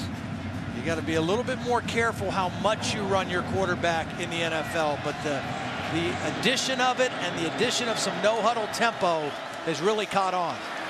And here's Barner, and he broke free. I don't think his knee ever touched, and he's inside the 15. Great balance by Kenyon Barner. I think Kansas State thought they had him down. Sometimes big physical. Well, that looked just like the Michael Dyer run when Auburn beat Oregon for the national championship a couple years ago. When everybody stopped except Dyer, who ended up being the MVP of that game. You know, sometimes big physical teams wear you down by just punishing you and hitting you and hitting you. I think Oregon wears people down because they just keep going fast. They keep going fast. And your tongue's hanging out. That's right. Your tongue's hanging out, and all it takes is one missed gap, one missed assignment, one missed tackle, and it's 6 points for the Ducks. Barner flares out of the backfield. The throw is a wide receiver screen, and Anthony Thomas paid the price for that one. Violet Tui let him have it. And it's third down. These two backs, Barner and Thomas, are not guys who are going to break a lot of tackles, but they do break ankles. I mean, because they can make people miss now in space if you catch up to them. Yeah, you got to catch them first. 3rd and 3. Mariota gives it off to Barner, and he's got it 1st and goal. Needed to get to the 4 or just inside, and he got down to the 3. Just not seeing the same control of the line of scrimmage by Kansas State as we saw in the first half. That's their bread and butter play, the inside zone run. And that was a clean look for Kenyon Barner to pick up the 1st down. He actually got it to the 2 where it's 1st and goal. High snap. Mariota handles it, and he's going to cruise to the corner. Touchdown, Oregon.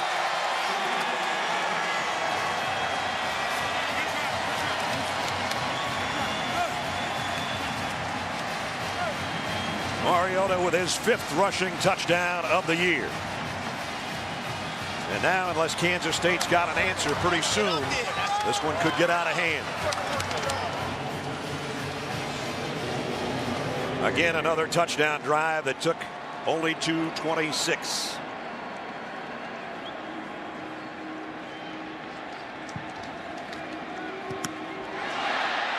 And that one's blocked by Boyd.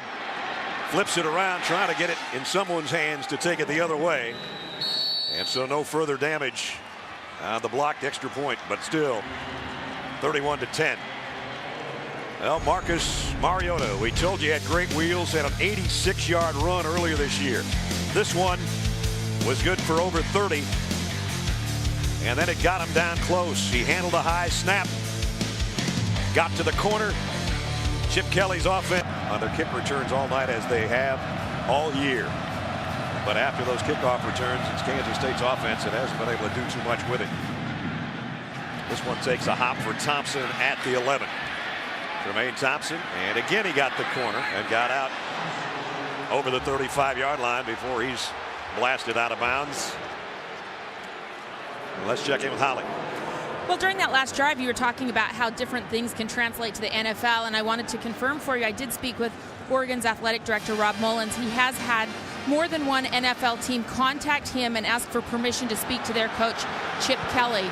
He said he did grant that permission, but he asked the NFL teams to please honor their kids, let them finish out this season. They deserve to have everyone's full attention for this game. He said the NFL teams have been great, and as reported, some of those interviews are possibly set up for tomorrow. All right, Holly, thanks for the 38-yard line. First down, Kansas State. They need some offense pretty soon here. This is Pease. He's done a nice job running the ball, but only got about 3. And, you know, Todd, we talked about Chip Kelly and what might happen. There's their offensive coordinator and quarterback coach, and his name has come up if Chip Kelly were to go somewhere. But that's a ways down the line. But I asked you a couple hours ago whether you thought it would have any effect on the kids, and I guess it hasn't. No, I don't think so. And again, even before Chip became the head coach, when Mike Bellotti was the head coach, that idea of win the day, focus on the task at hand, has been something that Oregon has really adhered to. And I think it's showing tonight. Pease trying to go wide. Defense not going to let him. Kiko Alonso again, and another loss. We can't say enough about this Oregon defense tonight. You know, in the first half, when their offense was struggling, a couple uncharacteristic 3-and-outs, the defense held strong, particularly in the red zone in that first half. And right now, they've got the game in the position that they want. Kansas State only 11 yards so far in the second half. And here they are at 3rd and long again. And now they're down to 50% on those 3rd down conversions because some of the earlier ones were short yardage. Colin Klein throws short, Lockett in and out of his hands, and it was Alonso again, the middle linebacker. The captain of the defense. These two inside linebackers, Alonso and Clay, are very active. Alonso a little bigger, fast, physical, has a nose for the football, as you see right there. Gets that helmet right on the football and pops it out of Lockett's arms. Sador has to kick again with 6.5 to go in the 3rd quarter. Way up in the air. Addison, fair catch, misjudged it a little bit, and then made a nice diving catch.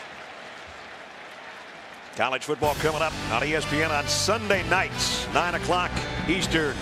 Golden Flashes and the Red Wolves in the GoDaddy.com Bowl. Kent State, Arkansas State, Sunday at 9 on ESPN and also live on the Watch ESPN app. So a lot of bowl games left and one BCS game remaining when we're done tonight, and that's for the national championship in South Florida on Monday. It's a couple teams that lost their head coaches because they did so well this year. That's right. Darrell Hazel leaving Kent State to go to Purdue. Gus Malzahn back to Auburn as the head coach. Kenyon Barber readjusts his route and only got a yard. Meshach Williams, well, he's had a big night. Senior out of Sylvester, Georgia. He'll play at the next level without a doubt. All Big 12 performer. Take a look. Yardage now starting to pile up for Oregon. They didn't have the ball enough in the first half. And now they've got a 32-10 lead. Mariota down the middle and completes. Anthony Thomas again. 16 more yards. The Oregon's pass game is all predicated on their ability to run. And a couple good runs by Mariota, a couple runs by Barner have opened up some of the play action things down the middle. It started right at the end of the first half with the tight end, and now they've got more going on here in the 3rd quarter. Here's Barner.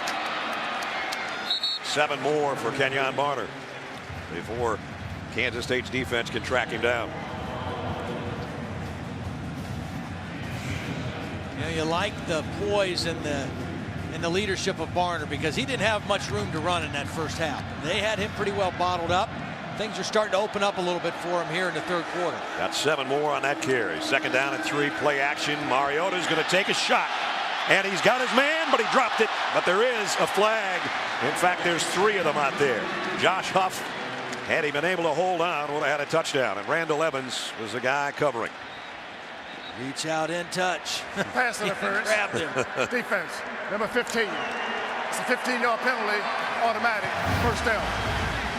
Josh Huff is their home run guy, the big play guy, and he ran right by Evans, and Evans grabbed him instinctively to prevent a touchdown. And he almost caught it anyway. Yep. So better than another score anyway, but the walk-off, once they move the sticks to the 42-yard line.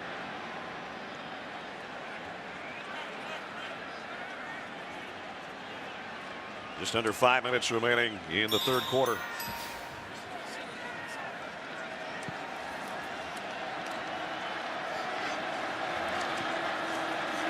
Mariota on a quarterback draw.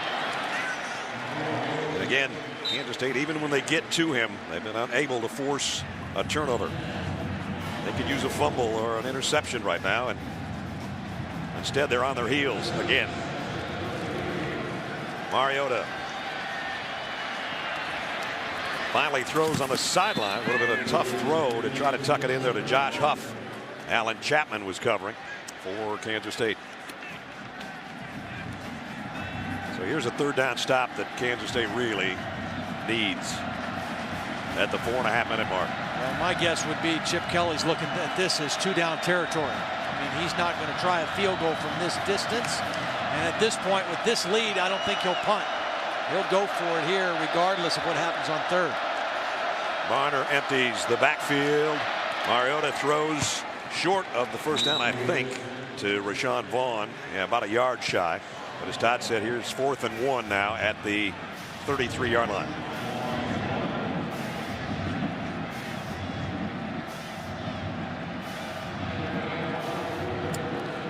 Still getting the ball spotted here. And Ron Cherry, I don't know if they're going to bring the sticks out or what they're stopping play for.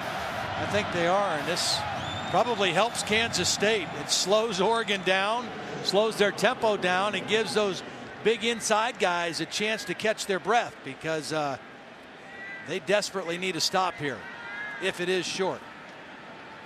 It's short by almost a yard.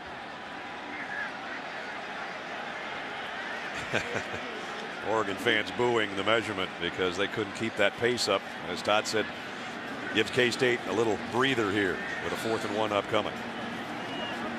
Typically in short yardage, they like to run to their left side behind their left guard Kyle Long, left tackle Tyler Johnstone. Big physical athletic guys. Of course, Kyle Long, the younger son of Howie Long. Hall of Famer. Yep, brother, a great defensive lineman in the NFL now. 4th down and 1. Kansas State brings an extra body up to the line and now backs it away. Mariota set back in the shotgun. And he gives it off to Barner, and he spins his way for a couple and a first down. See, when you run inside zone, and that's the bread and butter play for Oregon, you give that back vision, and he can cut that back anywhere in between the tackles. It's designed to go wherever there's a crease, but it's blocked play side to go behind the left guard, and Barner has that ability to bend it back if he sees an opening. And when he hits those creases, there aren't too many guys that can catch him. Here he goes the other way.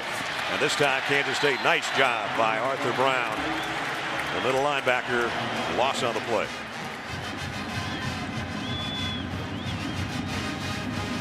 Arthur Brown, whose brother Bryce we saw as a freshman at Tennessee before he transferred to K-State, and now with the Philadelphia Eagles. So 2 good football players in that family. 2nd and 13.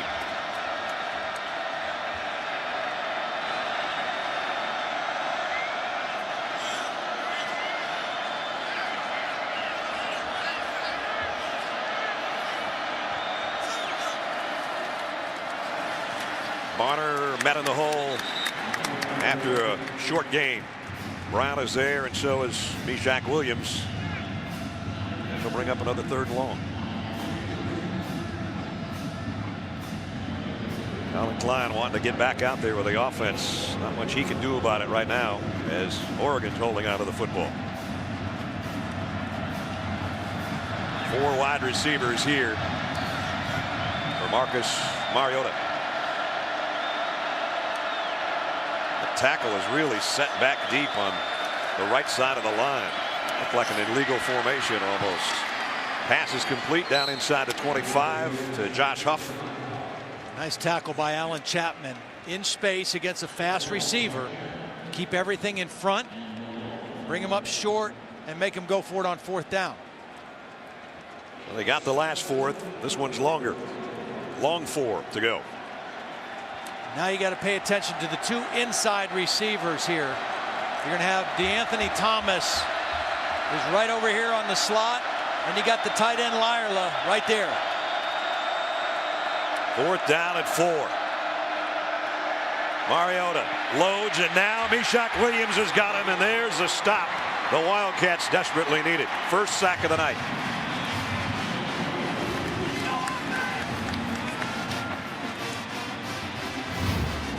Good coverage downfield created this opportunity for Meshach Williams. You see the play action. Mariota has nowhere to go with the football, and this time he's not able to get out of the pocket. Everett Benyard to third was the tackle, got beat by Meshach. We've seen Mariota be able to get outside quite a bit today. That time Meshach said nuh-uh. So Colin Klein on the offense with an opportunity here from the 28-yard line. Pump fakes, wanted to go long. Now he does go that way over to Harper, and was the ball out at the end of the play? Guess not. Ruled down after a pickup of 6 or 7. Haven't been able to get anything downfield with the passing game, and that time of possession was all big for Kansas State in the first half, and the third quarters belong to Oregon. But the key with time of possession is you have to pay it off with points, and they weren't able to do that enough when they had chances in the first half, and now Oregon has extended their lead. 2nd and 4. Hubert got the first down as he got out to the 39-yard line. Let's check in with Holly. Well, Colin Klein's a great leader, guys, but usually he does it by example. He's not a rah-rah guy over on the sideline. So I believe it means something when before this possession he got over, got in the faces of his offensive linemen, are like, come on, guys, you've got to help us out here. They were great in the first half, but they've taken a step back trying to get this running game going. That drop line is what's unique. 10 yards rushing is all tonight for Colin Klein.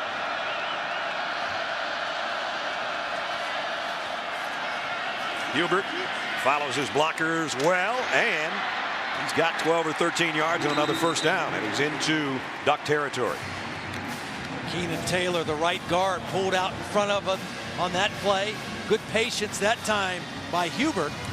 As we tick down to the end of the third quarter, there's still time for them to run the football if they can get some points in this drive.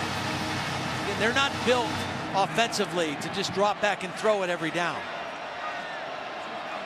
Last play of the third quarter, barring a penalty.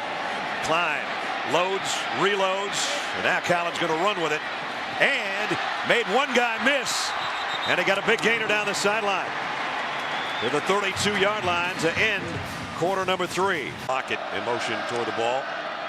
It gives to Hubert. Cuts it outside, trying to follow his tight end Tannehill, and he got collared on the sideline after a pickup of 7. See, with the entire fourth quarter remaining, if you score a touchdown here, you still can have balance in your offense. If you don't score here, then you pretty much lose the value of a running game. And so this drive is critical for Kansas State to not only keep the ball, but to score a touchdown so they can maintain balance in their offense. Hubert cuts back to the middle and got 2, actually still not down, and now he is. Taylor Hart wasn't going to let him go anywhere. Hart, another big defensive end. The 2 defensive end starters for Oregon are 6'6" and 6'7". 3rd down and 1. Got to be 2 down territory no matter what. for Kansas State. They might not get too many more chances down here near the red zone. I think there'll be a Colin Klein run to the right here. It will be.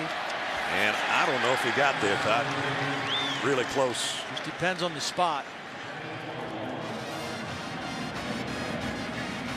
Tip of the football just touching our yellow line, but of course the chain gang will come out here to make sure that our line is perfect. Credit the Oregon defense. They knew coming in they were going to face a different kind of quarterback in Colin Klein. More designed runs than they've ever seen. And they have made him earn everything running the football tonight. Got it by that much. Yep.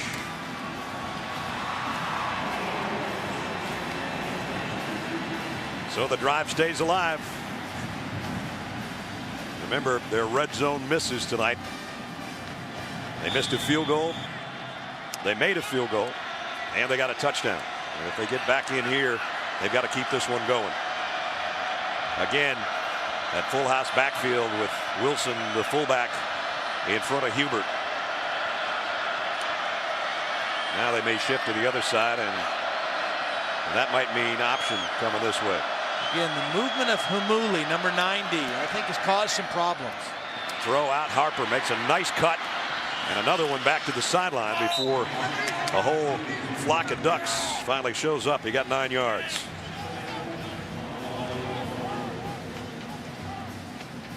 I bet Ricky Humuli's eyes lit up when Nick Aliotti said, you know what we're going to do in this game more of? We're going to put you in the game, and we're going to let you stand up in a 2-point stance and play like a linebacker instead of going in there and getting double teamed on the nose the whole game.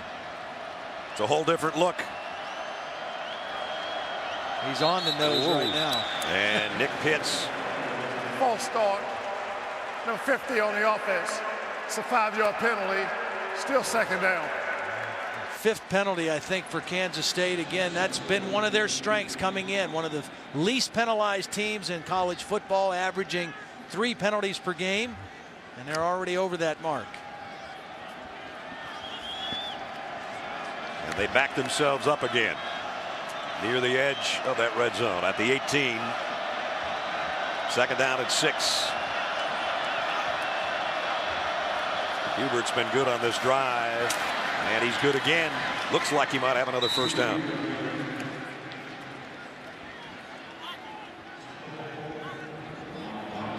Not sure they won't have to have another measurement.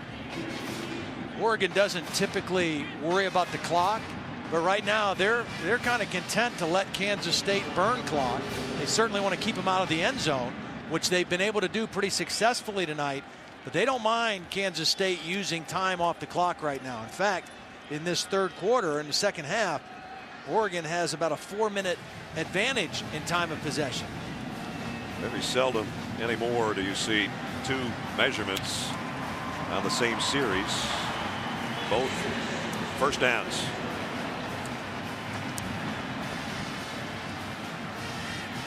Will Snyder, who's resurrected Kansas State's football program twice in his career. Big 12 Coach of the Year. Stadium's got his name on it.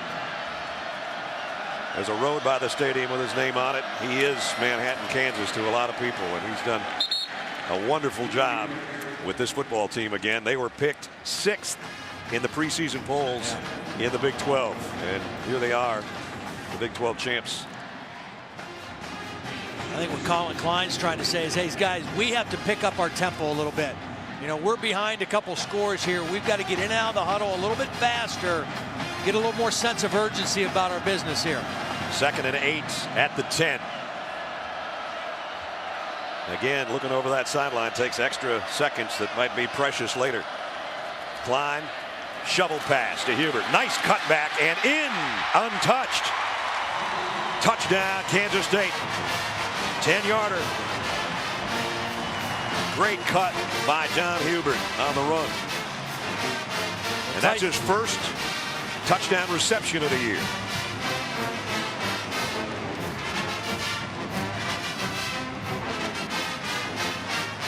Michael Clay is the guy down on the play.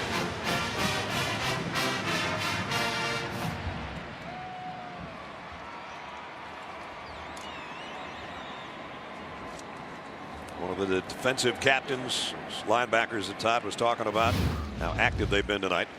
Tyson Coleman right here is the guy who's going to get played by Colin Klein on the shovel pass. He thinks he's going to get the quarterback, tosses it underneath. Nice job blocking. Keenan Taylor is the guy that was blocking on Michael Clay. Clay looks to be okay. So a good drive. 5 minutes it took from the end of one quarter to the beginning of the other, but a much needed touchdown, and trying to get it back now to a 2-possession ball game is Anthony Cantelli.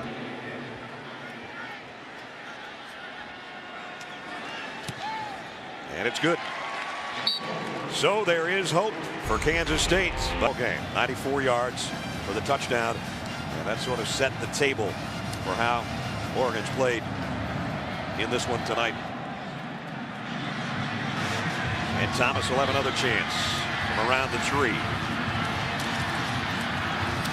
Runs out of real estate on the far side and the 29-yard line. Marcus Mariota has not had a big number night. He threw for 2 touchdowns, 166 yards passing. He's also run the football effectively, 62 yards and a touchdown. But the thing about him is his poise. He's a redshirt freshman, his first bowl game. He is kind of had the upper hand. Of course, his offense has a little bit. Colin Klein, pretty good on that last drive, but a rough night for the most part. Colin Klein finishing his Kansas State career, and he was a Heisman finalist this year. You got to look at Marcus right now with the future he has in front of him, and he might be one of those guys that heads to New York someday. Pickup of a yard for DeAnthony Thomas. Randall Evans made the stop. It's interesting because a lot of people thought Oregon was going to have some problems this year because they were losing Darren Thomas, who had another year of eligibility, could have come back as a starting quarterback. Well, Michael James, their running back, was gone. Chip Kelly said, you know what, we knew what we had with Barner and Mariota, and their backup quarterback, Brian Bennett, is pretty good too. Here's Barner for 4 more. We're under 11 minutes remaining. Barner was one of those guys that was kind of always the second fiddle to Michael James, but whenever he played and got the ball, he was extremely productive. And this year, in his first year as the feature guy, he has had a monster year. He had 195 yards or more rushing 4 times this year. That's incredible. Mariota fires behind DeAnthony Thomas. That one into the dirt. Well, the good thing there for Kansas State, not only do they get the stop, but the clock stops on the incomplete pass. And it'll bring up a punting situation for Jackson Rice. And Colin Klein getting his headgear back on and ready to come back out there. As Todd said, that didn't last long. Only 68 seconds off the clock.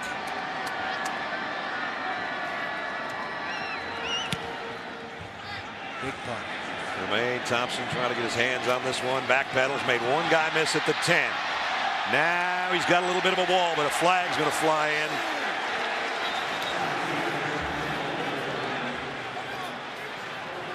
We're going to have a illegal block on the return. And a long field facing Colin Klein in Kansas State. Carl Miles might have been the guilty party.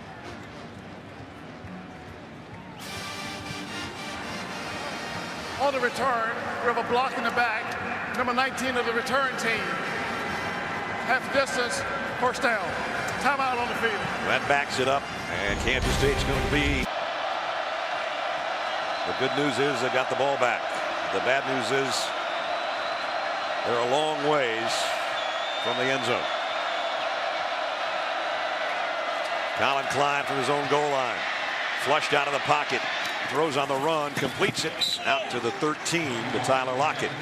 I think with your Kansas State, you got to have a little bit more urgency about you, and you got to be smart to use the field. Use the sidelines to stop the clock.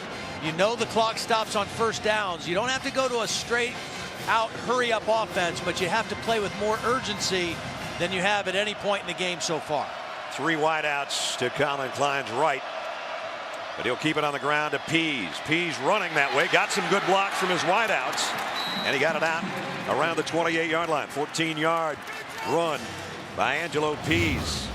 Nice little change up with Pease. Looked like he was going to bust this all the way outside, and he made a nice quick cut, planted that right foot, cut inside for the first down, and again, the clock stops as they reset the chains, and you're back ready to snap the football. With about 9.5 minutes remaining, they'll get the snap. And now we got false start again. This time it's Cornelius Lucas. 78 offense. It's a 5-yard penalty. Still first down. And that one just flat looked like he didn't know the snap count. That's the 7th penalty against Kansas State, and that's a lot for them.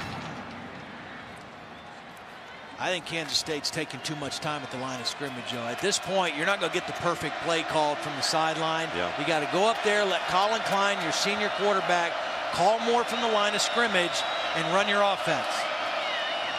And here he is trying to run to get back to the line of scrimmage, the original line of scrimmage, and can't get there. We got a couple. Now again, as Todd says, you got to get lined up and go, because we're under 9 minutes now remaining. And remember, they used one of their timeouts way back the very beginning of the third quarter.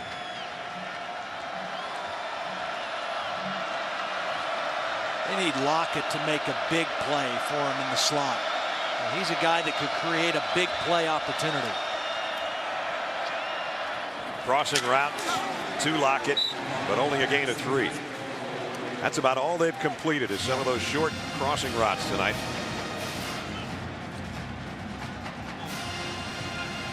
Again, you know, this Oregon defense that's played well, and they've played some good wide receivers and quarterbacks in the Pac-12. That's what you face week in and week out. I don't think they feel threatened down the field by these Kansas State wide receivers. Harper is up to the top of your screen. And again, way too much time being used.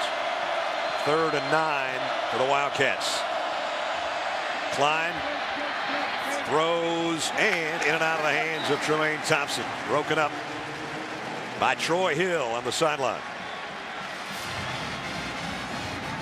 And so they started at their own 8-yard line and could only get out to around the 28, and they're going to have to kick it away.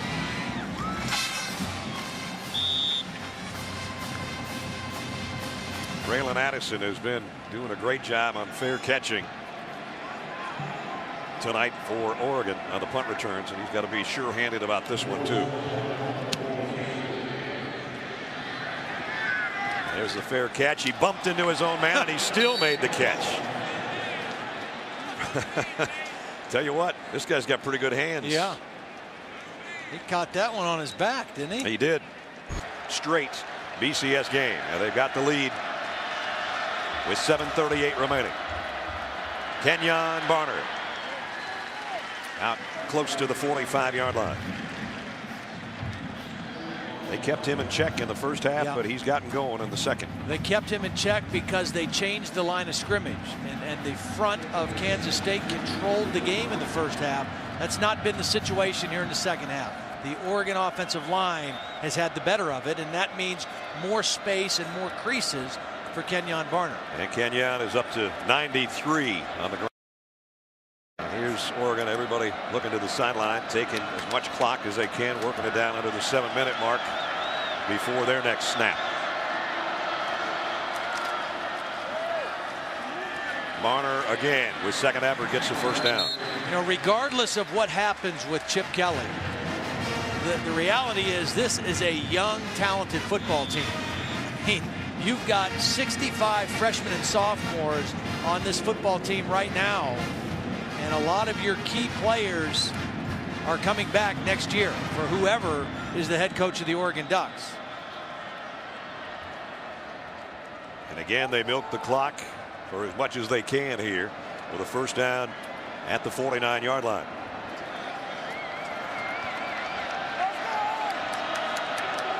Mariota with Barner in the backfield. Gives it off to him again, and Kenyon almost broke that one. Nigel Malone holding on for dear life. Still a 15-yard pickup, and he's over 100 yards on the night. Now, just again, you give him a little crease. He didn't have much room in the first half. He didn't get frustrated. He didn't get discouraged. He just kept Staying with it. And now because they got a chunk play out of it, they go back to somewhat of a hurry-up offense. You were talking with us today about that. When they get a big play, they tend to turn around and want to get another big play on you. Yeah, no matter where they are in the game, you know, even though it behooves them to use as much clock as possible right now, that's just not their nature. They're going to do what they do. There you go. No huddle, no mercy. Now they do slow it again to get it down closer to the 5-minute mark. High snap. He gets it to Barner anyway, and Kenyon's got another first down. Well, Childs made the stop, but 6 more yards, and they move the chains again.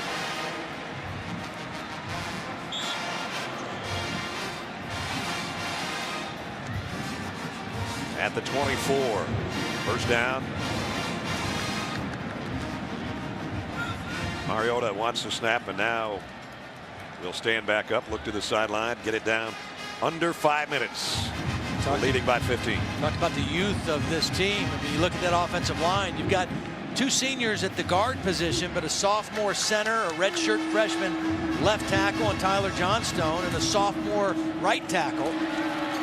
Barner with a stiff arm on Brown, of all people. Boy, did you see him stay in bounds, too.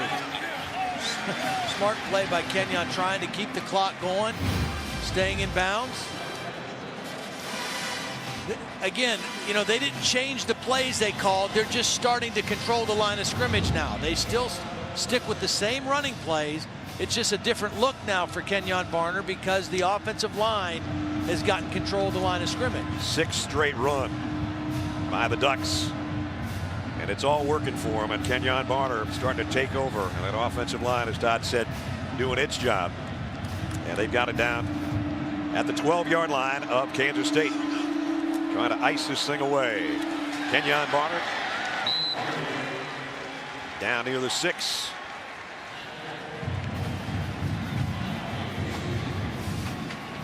Kenyon Barner approaching the school record for all-purpose yards.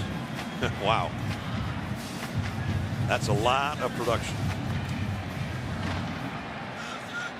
2nd down and 4. They can get a first down at the 2-yard line.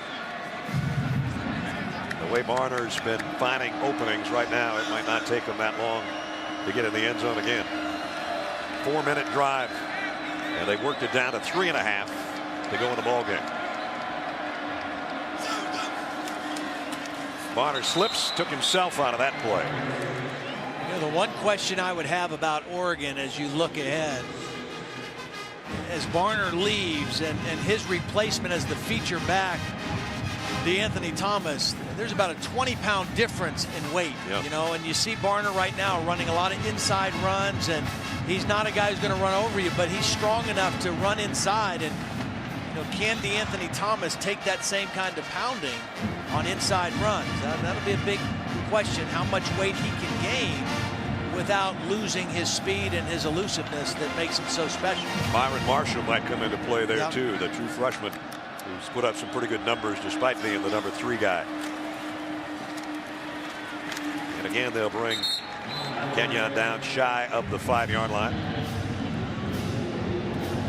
But the important part is how much clock the Ducks used on this drive. They really didn't need any more points, but they have used 5 minutes and 4 seconds. Timeout on the field.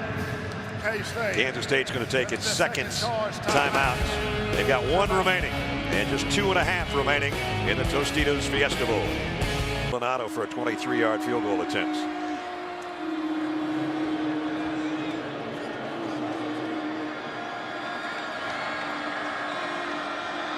Trying to make it 35-17, and Maldonado does. 10-play drive, over 5 minutes used up. And Kenyon Barner does a wonderful job getting them down there to get the field goal that's just going to pretty much ice this. 2.5 minutes remaining. We talked about 3 hours ago who was going to get their ball game in their hands. And for a half, almost a half, it looked like Kansas State until that 46-yard touchdown drive at the end of the second and you know, quarter. They set the tempo. They possessed the ball. They didn't score enough points when they had opportunity. And to beat Oregon, you have to score points. And then Oregon, starting with that last minute of the first half and then into the second half, took over the game and set their tempo for the game. And you know the thing I'm impressed with, Brad, I'm impressed with the focus of the Oregon team. Yeah. So much rumor speculation about Chip Kelly. Is he even going back with the team tomorrow? Is he going to stay here and interview with some NFL teams? Not just him, not just the players, but the assistant coaches. Because we asked Nick Eliotti, has he said anything to you guys? He hasn't said anything. And those are guys that are more concerned about where they might be and what their future might be, the assistant coaches, than the head coach. You know Chip's going to wind up okay, whatever he does. Right. It's the assistants who there's a little bit more uncertainty with. And those guys all have kept their focus and their attention to detail and put together another masterful BCS Bowl performance. Their 4th straight BCS Bowl, and now they've got a 35-17 lead. They came in number 4. Now, depending on what goes on Monday night, they could finish as high as 2nd in the country in the final standings, depending on if Alabama was to beat Notre Dame. But if Notre Dame made it a 2-point game or something, that might still be number 1 and number 2. But Oregon still has a case, because the only game they haven't lost in regulation this year. The only game they lost was to Stanford in overtime. And speaking of number 1 and number 2, Monday night, discover BCS National Championship. Number 1 Notre Dame, number 2 Alabama. Coverage starts on Monday, 8 Eastern on ESPN, and also live on Watch ESPN. You know, last year in Alabama's championship win over LSU, it was A.J. McCarron's coming out party, throwing the ball on 1st down. Beautiful night. Could this be the coming out party for Everett Golson, the quarterback for Notre Dame? It'll be a fun game to watch. He's certainly improved as the season's gone along. Golston, that is. And A.J. had another wonderful year for the Tide. Colin Klein getting set to end his career at Kansas State, and it's going to end with an interception. Eric Dargan bringing it back the other way. And finally run out of bounds. 31-yard interception return.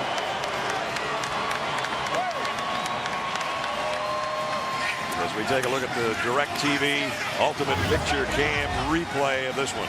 Well, both interceptions for Colin Klein, kind of in desperation mode right at the end of the first half, and desperately needing a big play down the field. Double coverage, nicely played by the safety coming to help Dargan.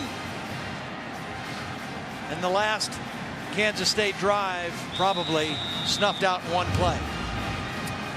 Not the way Colin wanted to go out with a 2-interception night after a brilliant career. And the joy that was on his wife Shaylin's face earlier when he scored a touchdown, it's dissipated. And for this Kansas State crowd also, that has taken an effect. And I mean, they came in full force to back this team in this Tostitos Fiesta Bowl. There's a lot of purple in this building, but a lot of it is filed out now. And it's the Ducks fans that are having a good time. Well, you know, these are two outstanding football teams, but I mean, Oregon coming in, most people thought was a little bit better, and through the course of 60 minutes has proven that they're a little bit better. This is a team that was, you know, a missed field goal in overtime, potentially away from playing for a national championship. Yep. Now with a minute and a half to play, Marcus Mariota is going to take a knee here. We want to thank our crew for a sensational year. Scott Johnson and Phil Dean in the truck, our leaders up here in the booth. Clint Deans, Pat McGrath, the best in the business, our spotter and statistician, and everybody, all our guys in the tape and all our camera people. We're a family on the road, so the family splits up after tonight and goes separate directions. Some to basketball, some to other things. I go to watch basketball. That's you what go I'm to talking broadcast about. basketball. Another knee, and that's about going to do it. Now the Oregon Ducks proved that they are indeed worthy of their ranking. Chip Kelly getting hugged by his players on the sideline. They're wondering right now, I'm sure, if they'll get a chance to hug him again next year.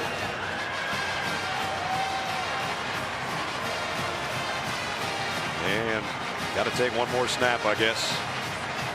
Bill Snyder again, a remarkable year for his Wildcats, but they're going to finish 11-2.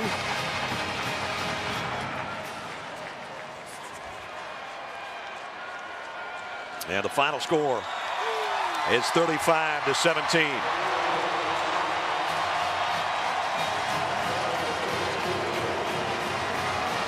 Two really good coaches and much different philosophies and approaches, probably.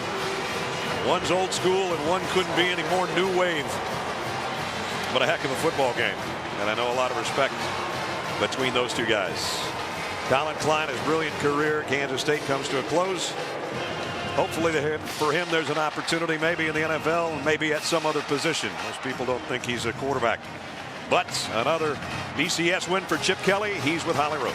Well, Coach, the tempo of this game really started to change in year 6.